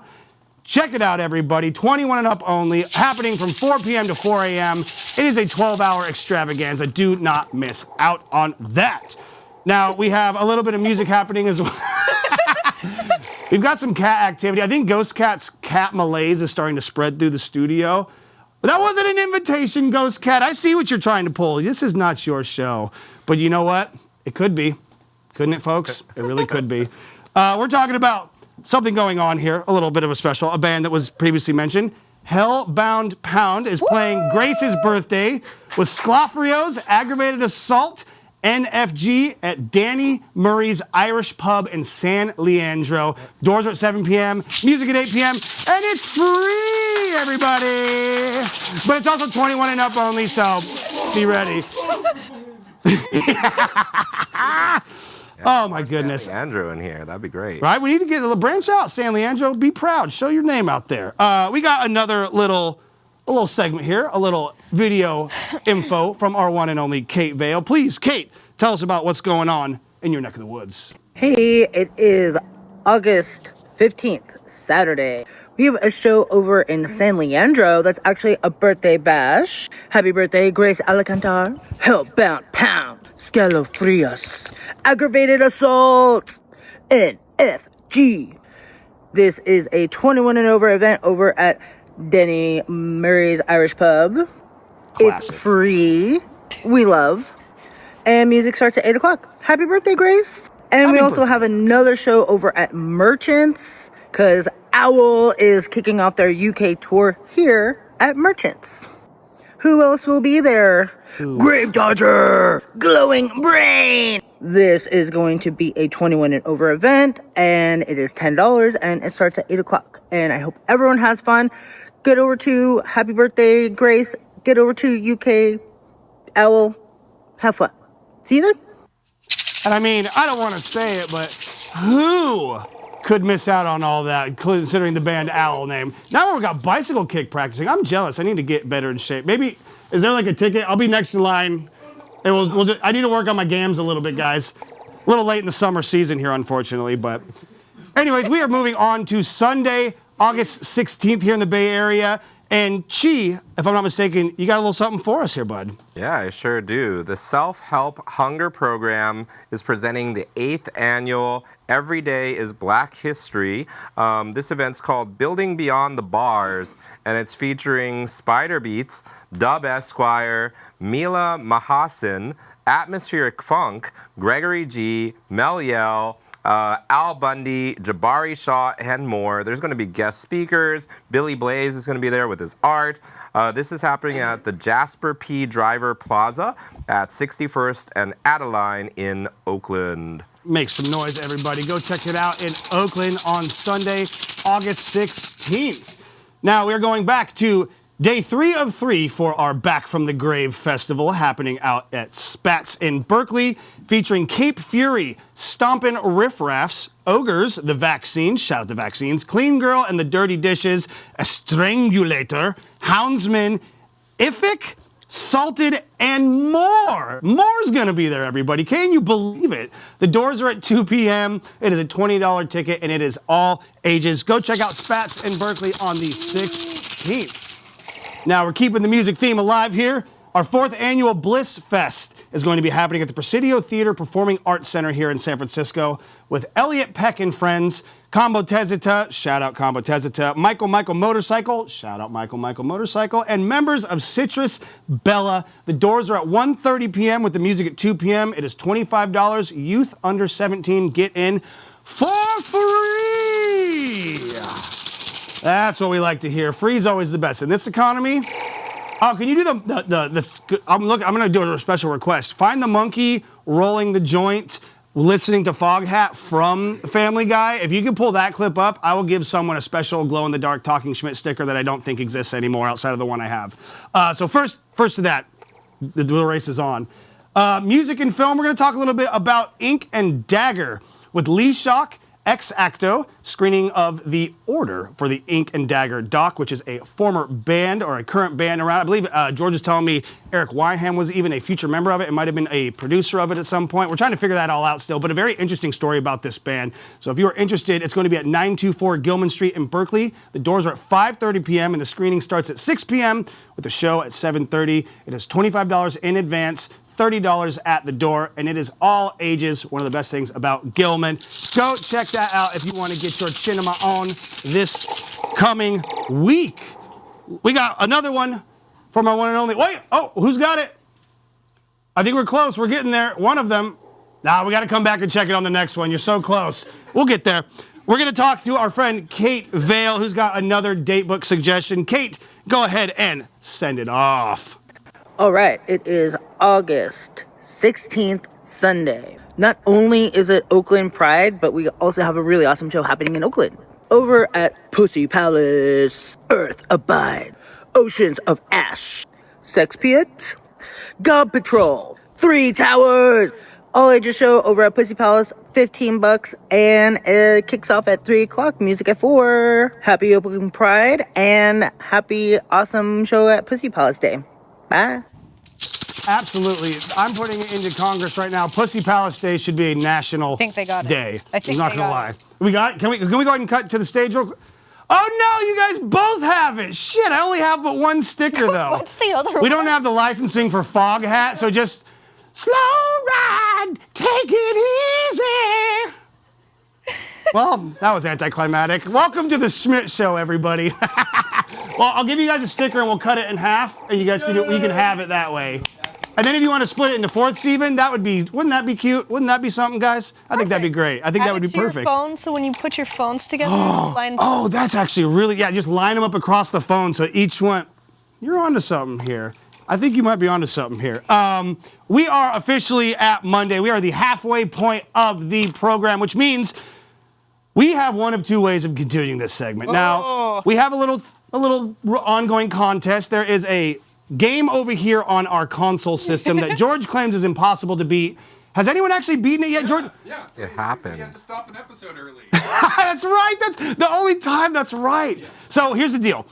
If we get 2 volunteers from the show to come down here and play, and if they beat this game, no more date book. We end the show. Everyone goes home. Champagne, George, rafters. I don't have a game button. What's that? I don't have a game button up here.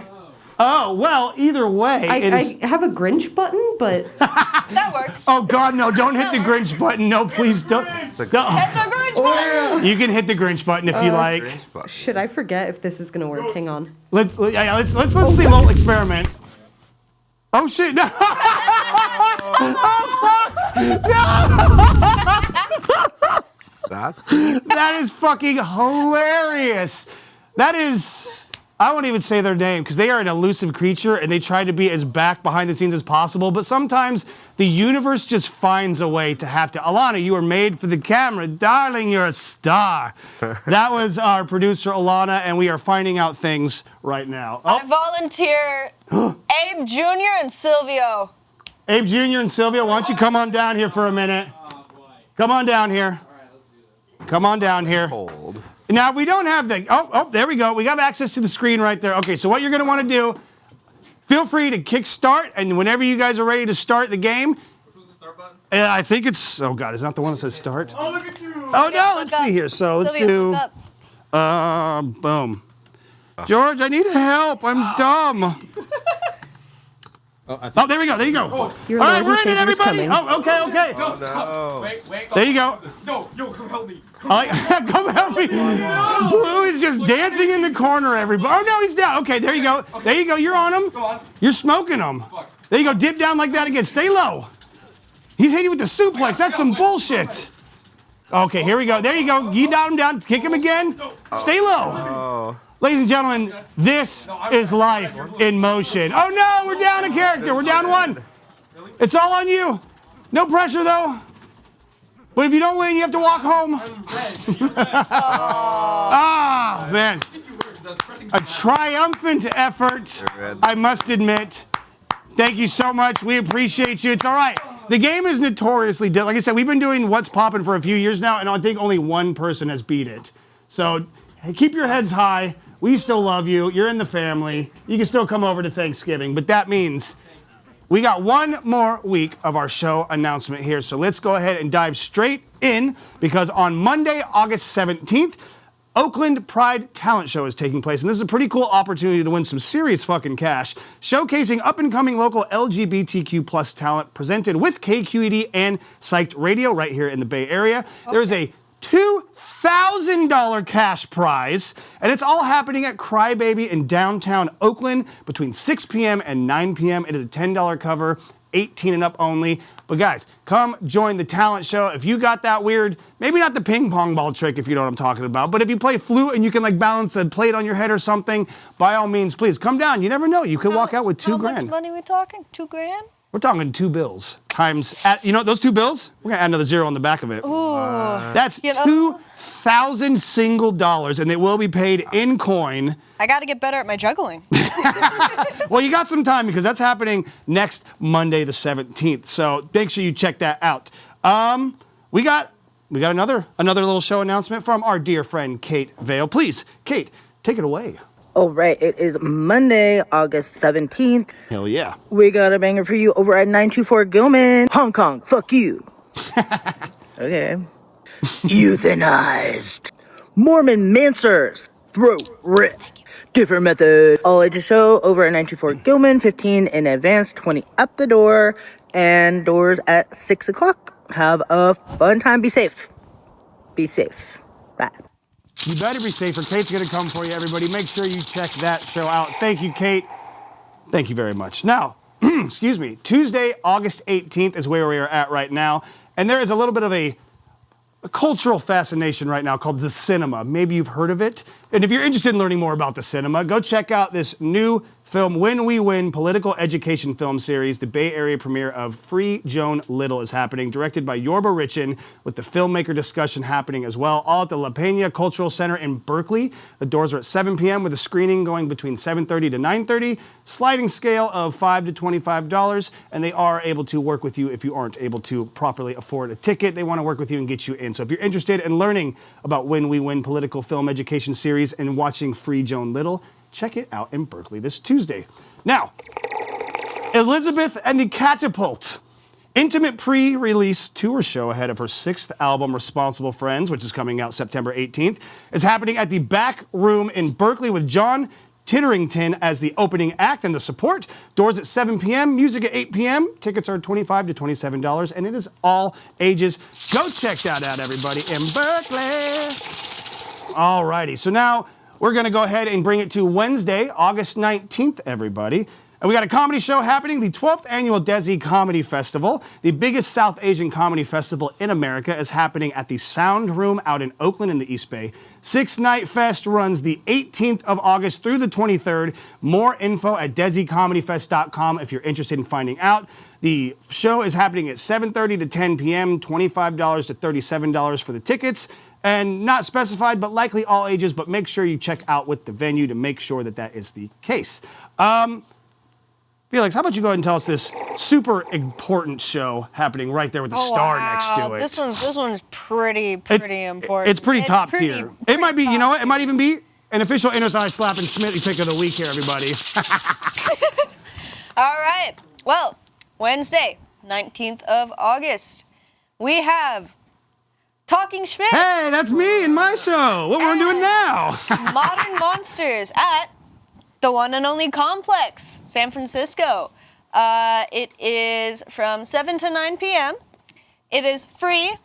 Amen. Free 99, baby. The best kind of show you can find. It is all ages. The best. Oh, what's happening? And now that you're done streaming, oh God, is that happening? Is there violence on the stage? Gentlemen, please find it in your hearts to love one another. Oh, the humanity. Well, we do have a Greco wrestling portion coming up on the show, so that's I didn't realize I didn't tell them that, unfortunately. So Ghost Cat's into some Greco wrestling. You know what's going on, kitty. We're about to party here. Thank you, Felix, for helping contribute to what's popping here in the Bay Area. I believe we got another video from our dear friend Kate Vale. I didn't mean to interrupt the cat worship. That is very important here. All praise to Ghost Cat. They are a true and only leader here. But I believe Kate Vale has another show recommendation for us. So, Kate, why don't you tell us what's happening on Wednesday, August 19th? Okay, we are Wednesday, August 19th. And I think we have a new venue alert. The Hub in Redwood City. New to me, but thankfully we have posers only to let us in on what amazing shows we have in store over there.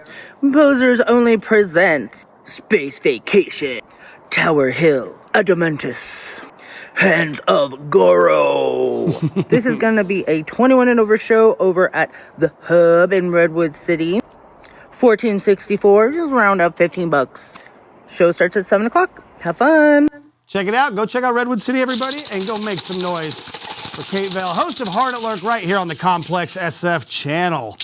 All right, we are on Thursday, August 20th, and we are doing a little bit of drag and theater promotion here for this next thing. Disastrous.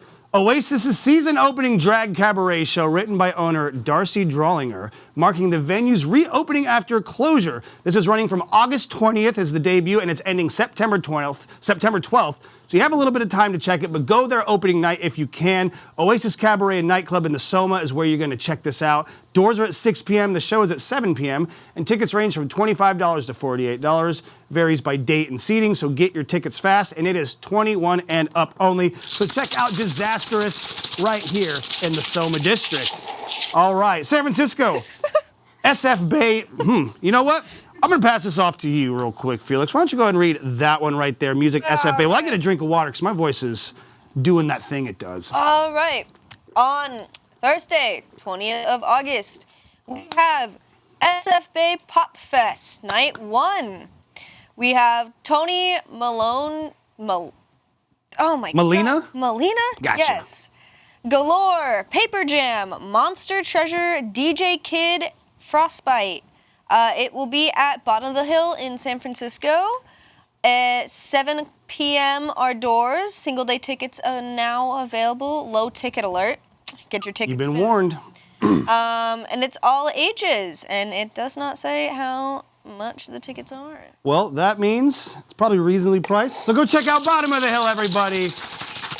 And get your SF Bay Pop Fest Night 1 underway. Thank you very much for that, Felix. And by the way, once again, Felix from Jellybones Booking, everybody. All your booking needs are met right here, one-stop shop. Hit them up on Instagram at Jellybones Booking if you want to get some shows going from the Santa Rosa area all the way down to the Bay Area and maybe even the San Jose area too. Who knows? Yeah, anything's possible. Anywhere you can put. Sacramento, here, LA even. Right, you got 4 walls and a door, maybe someone at the door. Hit them up. All right, we have the Rainbow City Park happening, the fall kickoff tour on Thursday, August 20th, with Milk for the Angry, Comfort Club, and St. James and the Apostles. All this is happening at the Kilowatt. It is a 7 p.m. show. It is 21 and up only. And guess what favorite price it is, everybody? $3.99. Leave your corpses at home, please. You can drag your corpses as need be, but we'll just leave them at home for this one, perhaps. You know, call me old-fashioned. All right, now we are officially Friday, August 21st, and I believe Chi's got a couple things he might like to talk about and inform the people of the Bay Area about. Chi, take it away, buddy. This is another one of the days where you're going to need a clone or two because I've got 3 amazing options for us. And the first one is called Supa Dupa Fly, and that is featuring rich music, Ahama, Soren Vibey, Tusco, and Crisis, hosted by friend of the complex, Senor Gigio, and that's at Eli's Mile High Club in Oakland, 8 p.m. and just $12. Hard to pass for $12. Make sure you check that out. What else you got for us coming up, Chi? Well, we've got one that costs a bit more, but there's good reason. It's called Mount Westmore. Oh, that's right, yeah. And these are the legends of the West Coast. Amen. Too Short, Snoop Dogg, Ice Cube, and E40 have all teamed up to be the faces on Mount Westmore. I mean, appropriately so. We even have a special guest, DJ Quick. Ooh, what? No, I didn't know that. That is a lot. That's history right there, folks. That is a lot of hip-hop history. That goes down at the SAP Center in San Jose at 8 p.m. Tickets start at $79.10. Check out Mount Westmore, everybody, if you like your hip-hop classic. What else you got, Chi? Finally, at my favorite quasi-secret spot here in the Bay Area, the Llama Shack in Oakland. Yeah, huge venue. We've got Black August, and that is the film screening of the Emmy-winning documentary called The Strike. There will also be panels and music performances by Ras Kass, one of the most lyrical MCs ever, Minister King with Pie Face, Sankofa, the Psychonauts, Naru, and more. That goes from 4:30 to 10 p.m., and it's a sliding scale that starts at $21. Check that out, everybody. Thank you very much, Chi. Appreciate you. Did we talk about Rooftop Rhythms yet? I don't think we talked about Rooftop Rhythms yet, which is a 3-day event happening here in the city. This is going to be day 1 of 3. Salesforce Park's 8th birthday celebration featuring live music from Tune Yards, Rituals of Mine, and San Francisco Bay Area legends Everyone is Dirty. All happening at the Rooftop Amphitheater at the Salesforce Park in San Francisco's financial district at the Trans Bay Terminal area. It is 3 p.m. It is free with an RSVP, but it is currently sold out, so I hope you got the damn tickets in advance. And it's all ages, so you can bring your little ones, you can have a good time, enjoy some free music in San Francisco. So check that out, everybody. Now, the 6th annual San Francisco Queer Fest, San Francisco. Perfect. I mean, that was beautiful. For it. I couldn't have written it any better myself. Can we cut back to a little bit of this? Yeah, cut back to it. We need a little bit of, there we go, proper advertising here. The 6th annual San Francisco Queer Film Fest, day 1 of 3, includes a world premiere. More information you can get at Roxy.com at the Roxy Theater out in the San Francisco Mission District. It is 5:30 to 8 p.m. The opening night, it is $14 tickets online or $18 if you walk up and get one thereof. And the content may include mature themes, so be prepared for that. But if you want to come and learn about the San Francisco queer film industry, come to the 6th annual SF Queer Film Festival, day 1 of 3. Excuse me. Now, we're keeping the music theme alive here, as we like to do on this program, on What's Poppin' and Talking Schmidt live at the Complex. So we're going to continue on and tell you about SF Bay Pop Fest Night 2, which is officially sold out. So you should have gotten there early because you could have seen the likes of the Isler Set, Kids on a Crime Spree, Lightheaded, Wifey, and DJ Jessica B, all taking place at the legendary Bottom of the Hill in San Francisco's Potrero Hill. 7 p.m. doors. It is all ages. And it's going to be an amazing show, but sold out, so you snooze, you lose, kids. Let that be a lesson to us all. Don't let us be the only thing that tells you what's going on. Learn a little bit, but we're happy to inform you along the way. That's the beauty of this program. I believe Chi might have, I believe that was the Super Duper Fly. We covered that as well. Just want to make sure we're not missing out on anything because there's so much good shit happening here. Not only in the studio, clearly, and on stage, but outside the studio. Look at those handsome gentlemen. Can we come back to that? Look at that. Say hi, Mom. Hi, Mom. Hi, Dad. They're both watching. Awesome. Hell yes. We love the family support here. La Familia support is very important here. Let's talk to our dear friend, Kate Vale, once again for some heaviness happening in the Bay Area. Kate, tell us what's popping on Friday, August 21st. It is Friday, August 21st. That it is. And I think I'm going to need some clones for this day. Well, many of us will be over at the Warfield enjoying Dimu Boudoir. There are 3 amazing shows that are happening. Outside of that, we have a show at batting cages, natural batting cages, Hellenistic, Blighted Elder, Blexium, Ominous. All ages show, 15 or not a fluff, and its show is at 8 o'clock. So go to that one. Or go to Great American Music Hall. We're celebrating 50 years of Jailbreak.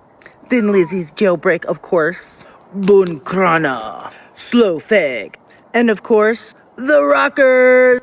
All ages show, 22 in advance, 25 at the door. Doors at 7, show at 8. And yes, we have another show happening on this day. Because down at Redwood City at the Hub. They are Kings Beneath. Mirror Prima Materia. 21 and over show, $12. Doors at 6, show at 7. No matter what you do, all of those shows are amazing. Go to one of them. You have too many options. Have fun. Too many options is always a good problem to have. And shout out to Thea as well. They are absolutely incredible. Former guests on the show that brought some heaviness, much like our guest in studio. Bone Thistle up on the stage there, inquisitively in thought, trying to find the answers to life's mysteries, you know? And that's really what life's all about. I think he's got a clue. He might be onto something. All right, let's go ahead and send it off. We got a couple more days here. Saturday, August 22nd. We're sending it straight over to the man with the plan, Infinite Chi. Chi, tell us what's going on, boss. On Saturday, August 22nd, we've got something special called Hip Hop Fairyland. It goes down at Children's Fairyland in Oakland, right by Lake Merritt. Hell yeah. And it features Sunspot Johns of the Living Legends, as well as Hip Hop Scholastics, Flossin' for Smiles, the homie Hob, the dentist, got a great project, amazing producer. Safari, and that goes from 10 to 4 p.m. There's going to be workshops, performances, resources for families, fun, and it's free with WIC and EBT. Doesn't say how much it costs otherwise. But otherwise, sounds like they're reasonable on getting you into the venue, so make sure you go check that out. Thank you very kindly, Chi. Always appreciate you. There as a kid. I can't believe they have I know it's there now. That's really smart to start bringing in more live music, because it's like obviously the kids are still going to want to go there, but bring a little enticing thing else. It's like I'll sit back and let the kid go on the teacups while I'm watching someone do some good music. Never a bad time out in the city. Or in the town, I should say. I don't want to mislabel. I'm learning. I've been in the Bay Area for almost 20 years. I'm still figuring it out. But so on Saturday, August 22nd, the second day, day 2 of the SF Annual Queer Film Fest is underway with 6 programs, 20 screenings across the day, mix of short blocks and full-length features. More info about specifically what's happening at Roxy.com. All of which taking place at the Roxy Theater in San Francisco's Mission District. Screening blocks throughout the day. First block is 1:45 p.m. based on festival's typical yearly pattern. About $14 is an intro, all the way up to $300 if you want full access to all 3 days. It is $14 online for each day, or if you want, or $18 walk-up. And again, content may include mature themes, so leave the kiddos at home, or know they might be learning a few things or two about life. Music sold out. Oh, I'm just reading the words here. Sorry. Rooftop Rhythms Day 2 of 3 is happening at Salesforce Park's 8th birthday celebration. It's going to be featuring Lady Starlight, Adra, Max Gardner, and Zachary Noel. Again, happening at the Salesforce Park Rooftop Amphitheater in San Francisco's Financial District. 2 p.m. free with RSVP, and it is all ages. Shout out Rooftop Rhythms for Salesforce's Park's 8th birthday celebration. Now, Felix, you got one more in you? Maybe even 2. We'll second to last. Let's do music right there, that little dot right there. Okay, let's see. It says music sold out. Fair enough. It is a sold out event. It is good to know. SF Bay Pop Fest Night 3. Dear Nora, Genesis, sorry. The Kitchenettes, Pillow Fight, and DJ Point Dexter. Woo! It will be at Bon of the Hill in San Francisco. Doors are at 7 p.m. Low ticket alert. Already sold out, sadly. Maybe it doesn't hurt to check them out. Maybe you can squeeze in if you know the Nor guy. Sometimes I've been able to if people don't want to go, they could sell me their ticket. Yeah, absolutely. Hey, if you guys are interested, just let us know. We'll be happy to disperse of all unused tickets. Is all ages. All ages, bottom of the hill. That's a hell of a place to be on a Saturday evening. So thank you very much for that, Felix. We appreciate you. We have the SF Electronic Music Festival. The 25th anniversary gala is happening on Saturday, August 22nd, with Carl Stone, the quote-unquote king of sampling, laptop performer since 1986. So he's been at this for a long time, a true OG of the craft, with Kush Aurora, a.k.a. Only Now, an Indo-Californian producer, Punjabi Industrial Fusion, Luciano Chessa, and Wobbly, a.k.a. John Lidecker, performing a live realization of Ramon Sender Barion's Desert Ambulance. And DJ Sly Ida, or Ida B, is going to be kicking off the event and playing music in between. The Gray Area in San Francisco in the Mission District. Go check it out. Doors are at 7:30 p.m. with the show at 8. Tickets are $36, and it is all ages, everybody, and it is a standing room performance. So bring some comfy shoes. Don't be a fool. And also get them a comb, maybe, you know. Or, you know what we need is an endorsement for Head and Shoulders. We can get a real good... Now, Keith. All right. We got another comedy and drag event happening as well on Saturday, August 22nd with Monet and Change, the stand-up/drag comedy. RuPaul's Drag Race... RuPaul's Drag Race winner. Good job. Thank you. I'm learning words as I get older. I'm 36. I'll figure it out when I hit 40, I think. 2-night run, August 21st at Cobb's Comedy Club. Again, that's Monet and Change doing a stand-up drag comedy show. It is 9:15 p.m. Tickets are ranging from $60 to $82. It is $18 in advance. And if you have not been to a show at Cobb's, Cobb's is a true staple of Bay Area comedy. Everyone who's anyone has ever come through here. They start off at the punchline. They work their way up to Cobb's. And then you sell out arenas if you're Shane Gillis, I guess. But that's besides the point. Go check it out. Cobb's Comedy Club, Saturday, August 22nd. Now, we got another informational video here from one of our dear friends, one of our collaborators here at What's Poppin'. Our friend Lindsay with Beat Scout. Lindsay, why don't you go ahead and tell us what's going on at maybe the Independent? On Saturday, August 22nd, Pearl and the Oysters are at the Independent. They sound like dreamy, groovy, lo-fi, 70s lounge pop meets soft rock with hints of bossa nova, Brazilian pop, and lots of vintage synth. Great for fans of Mild High Club or Ginger Root. There is no opener scheduled, at least yet. The show starts at 9 p.m. and tickets are $36. Shout out, Lindsay. Thank you very much. I love Mild High Club. If you've never listened to Mild High Club, that is talking about mind-altering situations that are perfect to be in. Put on a little, smoke a little bit maybe, if that's your thing, whatever your thing is, and put on Mild High Club, and just get nasty on the stage with it when you can. That's the whole point, everybody. Can we cut back and see what we got going on over here? Okay, so now I think we're gonna do, okay, holy shit, I swear to God, I did not see you there, Max. That was terrifying. That was like a legitimate ghost. All right, we'll come back. No, surprise, we'll come back to the fourth one. Oh, no, we already got all four there. Now, if that's not band love right there, and look, you even got Ozcat. We've got the quintuplet set going on, everybody.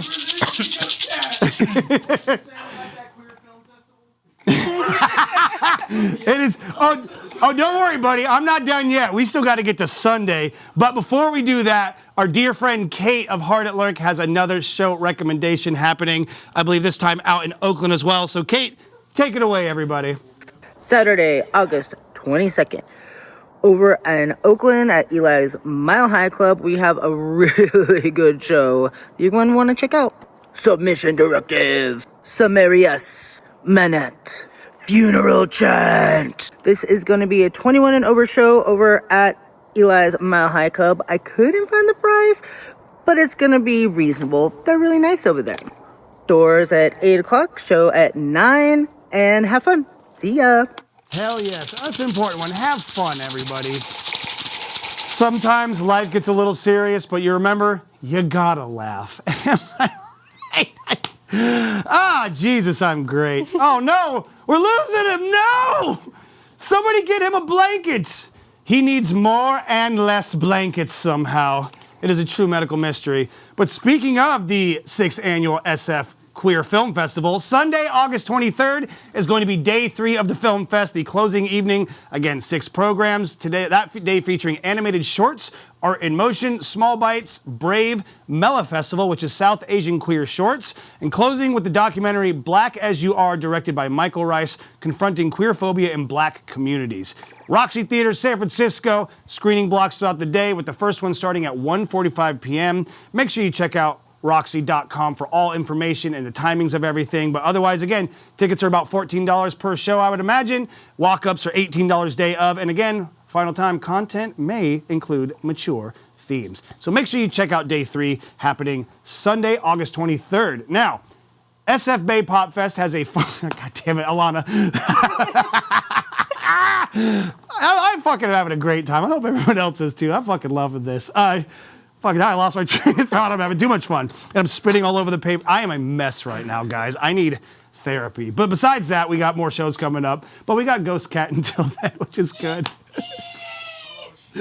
Holy shit. Happening again Sunday, August 23rd, the 4th day of SF Bay Pop Fest. The matinee is going to be happening again at Bottom of the Hill, featuring the Umbrellas, Art Sick, what? Spelled W-U-T, Remedy and Ren and DJ Wham Bam Ashalane at bottom of the hill. Doors at 2 p.m. and the music starting at 3 p.m. $30 in advance, $36.31 with fees at the day of, or it is an all ages venue per venue's own listing, so everyone can come and enjoy. Check out bottom of the hill, everybody, for day 4. Now, if I'm not mistaken, Chi, you might have something that you could help round out this Sunday for us here. Tell us what's happening Sunday, August 23rd, buddy. Yeah, on Sunday, August 23rd, we've got Rooftop Rhythms. Yes. And that's Salesforce Park's 8th birthday celebration featuring Cat Delic and the band that we just saw perform on Check the Rhyme during our intermission, Afterthought, and the Top Chef. Yeah, They're Top Chef's incredible. amazing.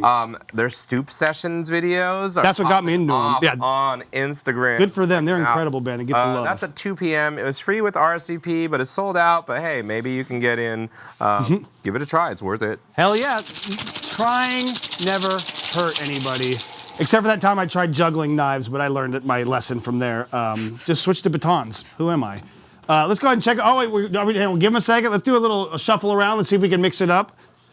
Let's see. Okay, wait a minute. Wait, there we go. Yep. There we go. That's what we were waiting on. This is the fight. This one should have been the fight we had happen in the. Now, kids, let's just be fun to each other, you know. You kids in your rough house, and I love it though. We got a couple more things here to wrap out our date book here, so let's get to it. You know what, Felix, you want to do us the honor?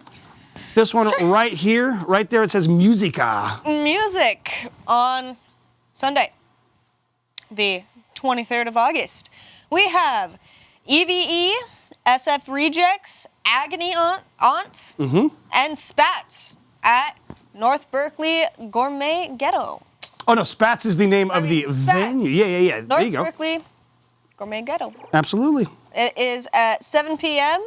and it is free. Yeah, baby, that's our favorite kind of show. And it is also all ages. Everyone can be included, no one turned away.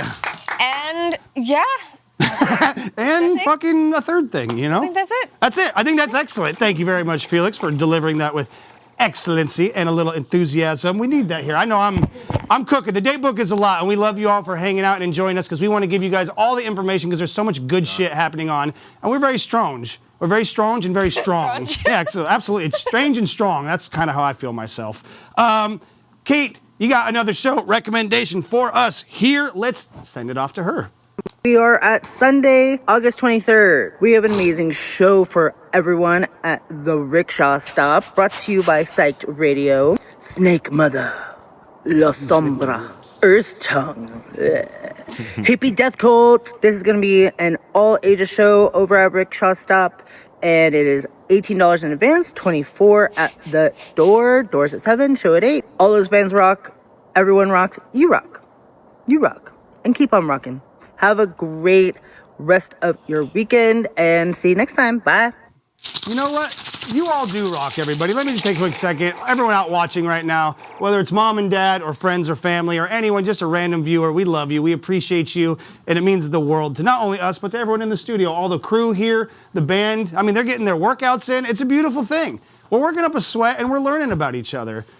If his pants ripped right now, wouldn't that just be That would be textbook? Nice. That would be perfect. That would be textbook perfect. All right, everybody. We got one more day, and that is Monday, August 24th.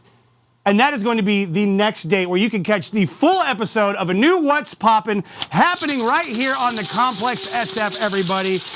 What's Poppin' is coming back live, 7 p.m. The Complex SF on Twitch and YouTube, celebrating Can Opener Day, International Strange Music Day, National Knife Day, which we're going to get to the point of that one. Music. Thank you. National Peach Pie Day, National Waffle Day, fuck, I'm hungry, Pluto Demoted Day. Oh, that's an interesting one. I know, right? It's kind of sad. We love Pluto. Both the dog and the little blue sphere in the sky. Weather Complaint Day, and On This Day in History Day, which is fucking a little on the nose if you ask me, but I love it. So make sure you check us out for the next episode of What's Poppin' right here on the Complex SF Twitch channel and YouTube channel. That is it, everybody. We have made our date book. You have been informed. You have been cleansed. The earth shall perish in your knowledge. Ah! God damn it! We'll be right back. We got Bone Thistle coming up on the show. Don't go anywhere. We'll be right back with more Talking Schmidt live. I need air. Huh.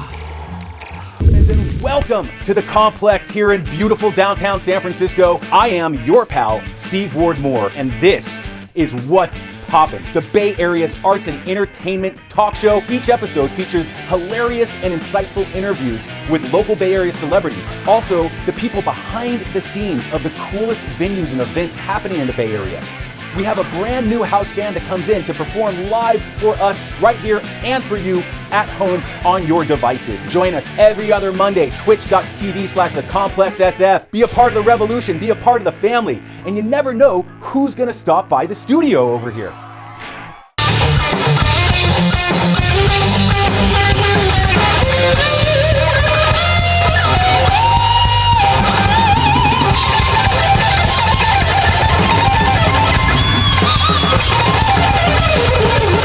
Coolest thing to ever happen to freestyle rap. Slapping and rapping, I'm making it happen. We come up for lapping, killing that beat. Never gave two fucks, I'm going crazy. I was born in the streets. What the fuck, kid? I just woke up. It's the 1800s. Wow, this is kind of scary. Normally, I'm the one that's dirty and the one that's hairy.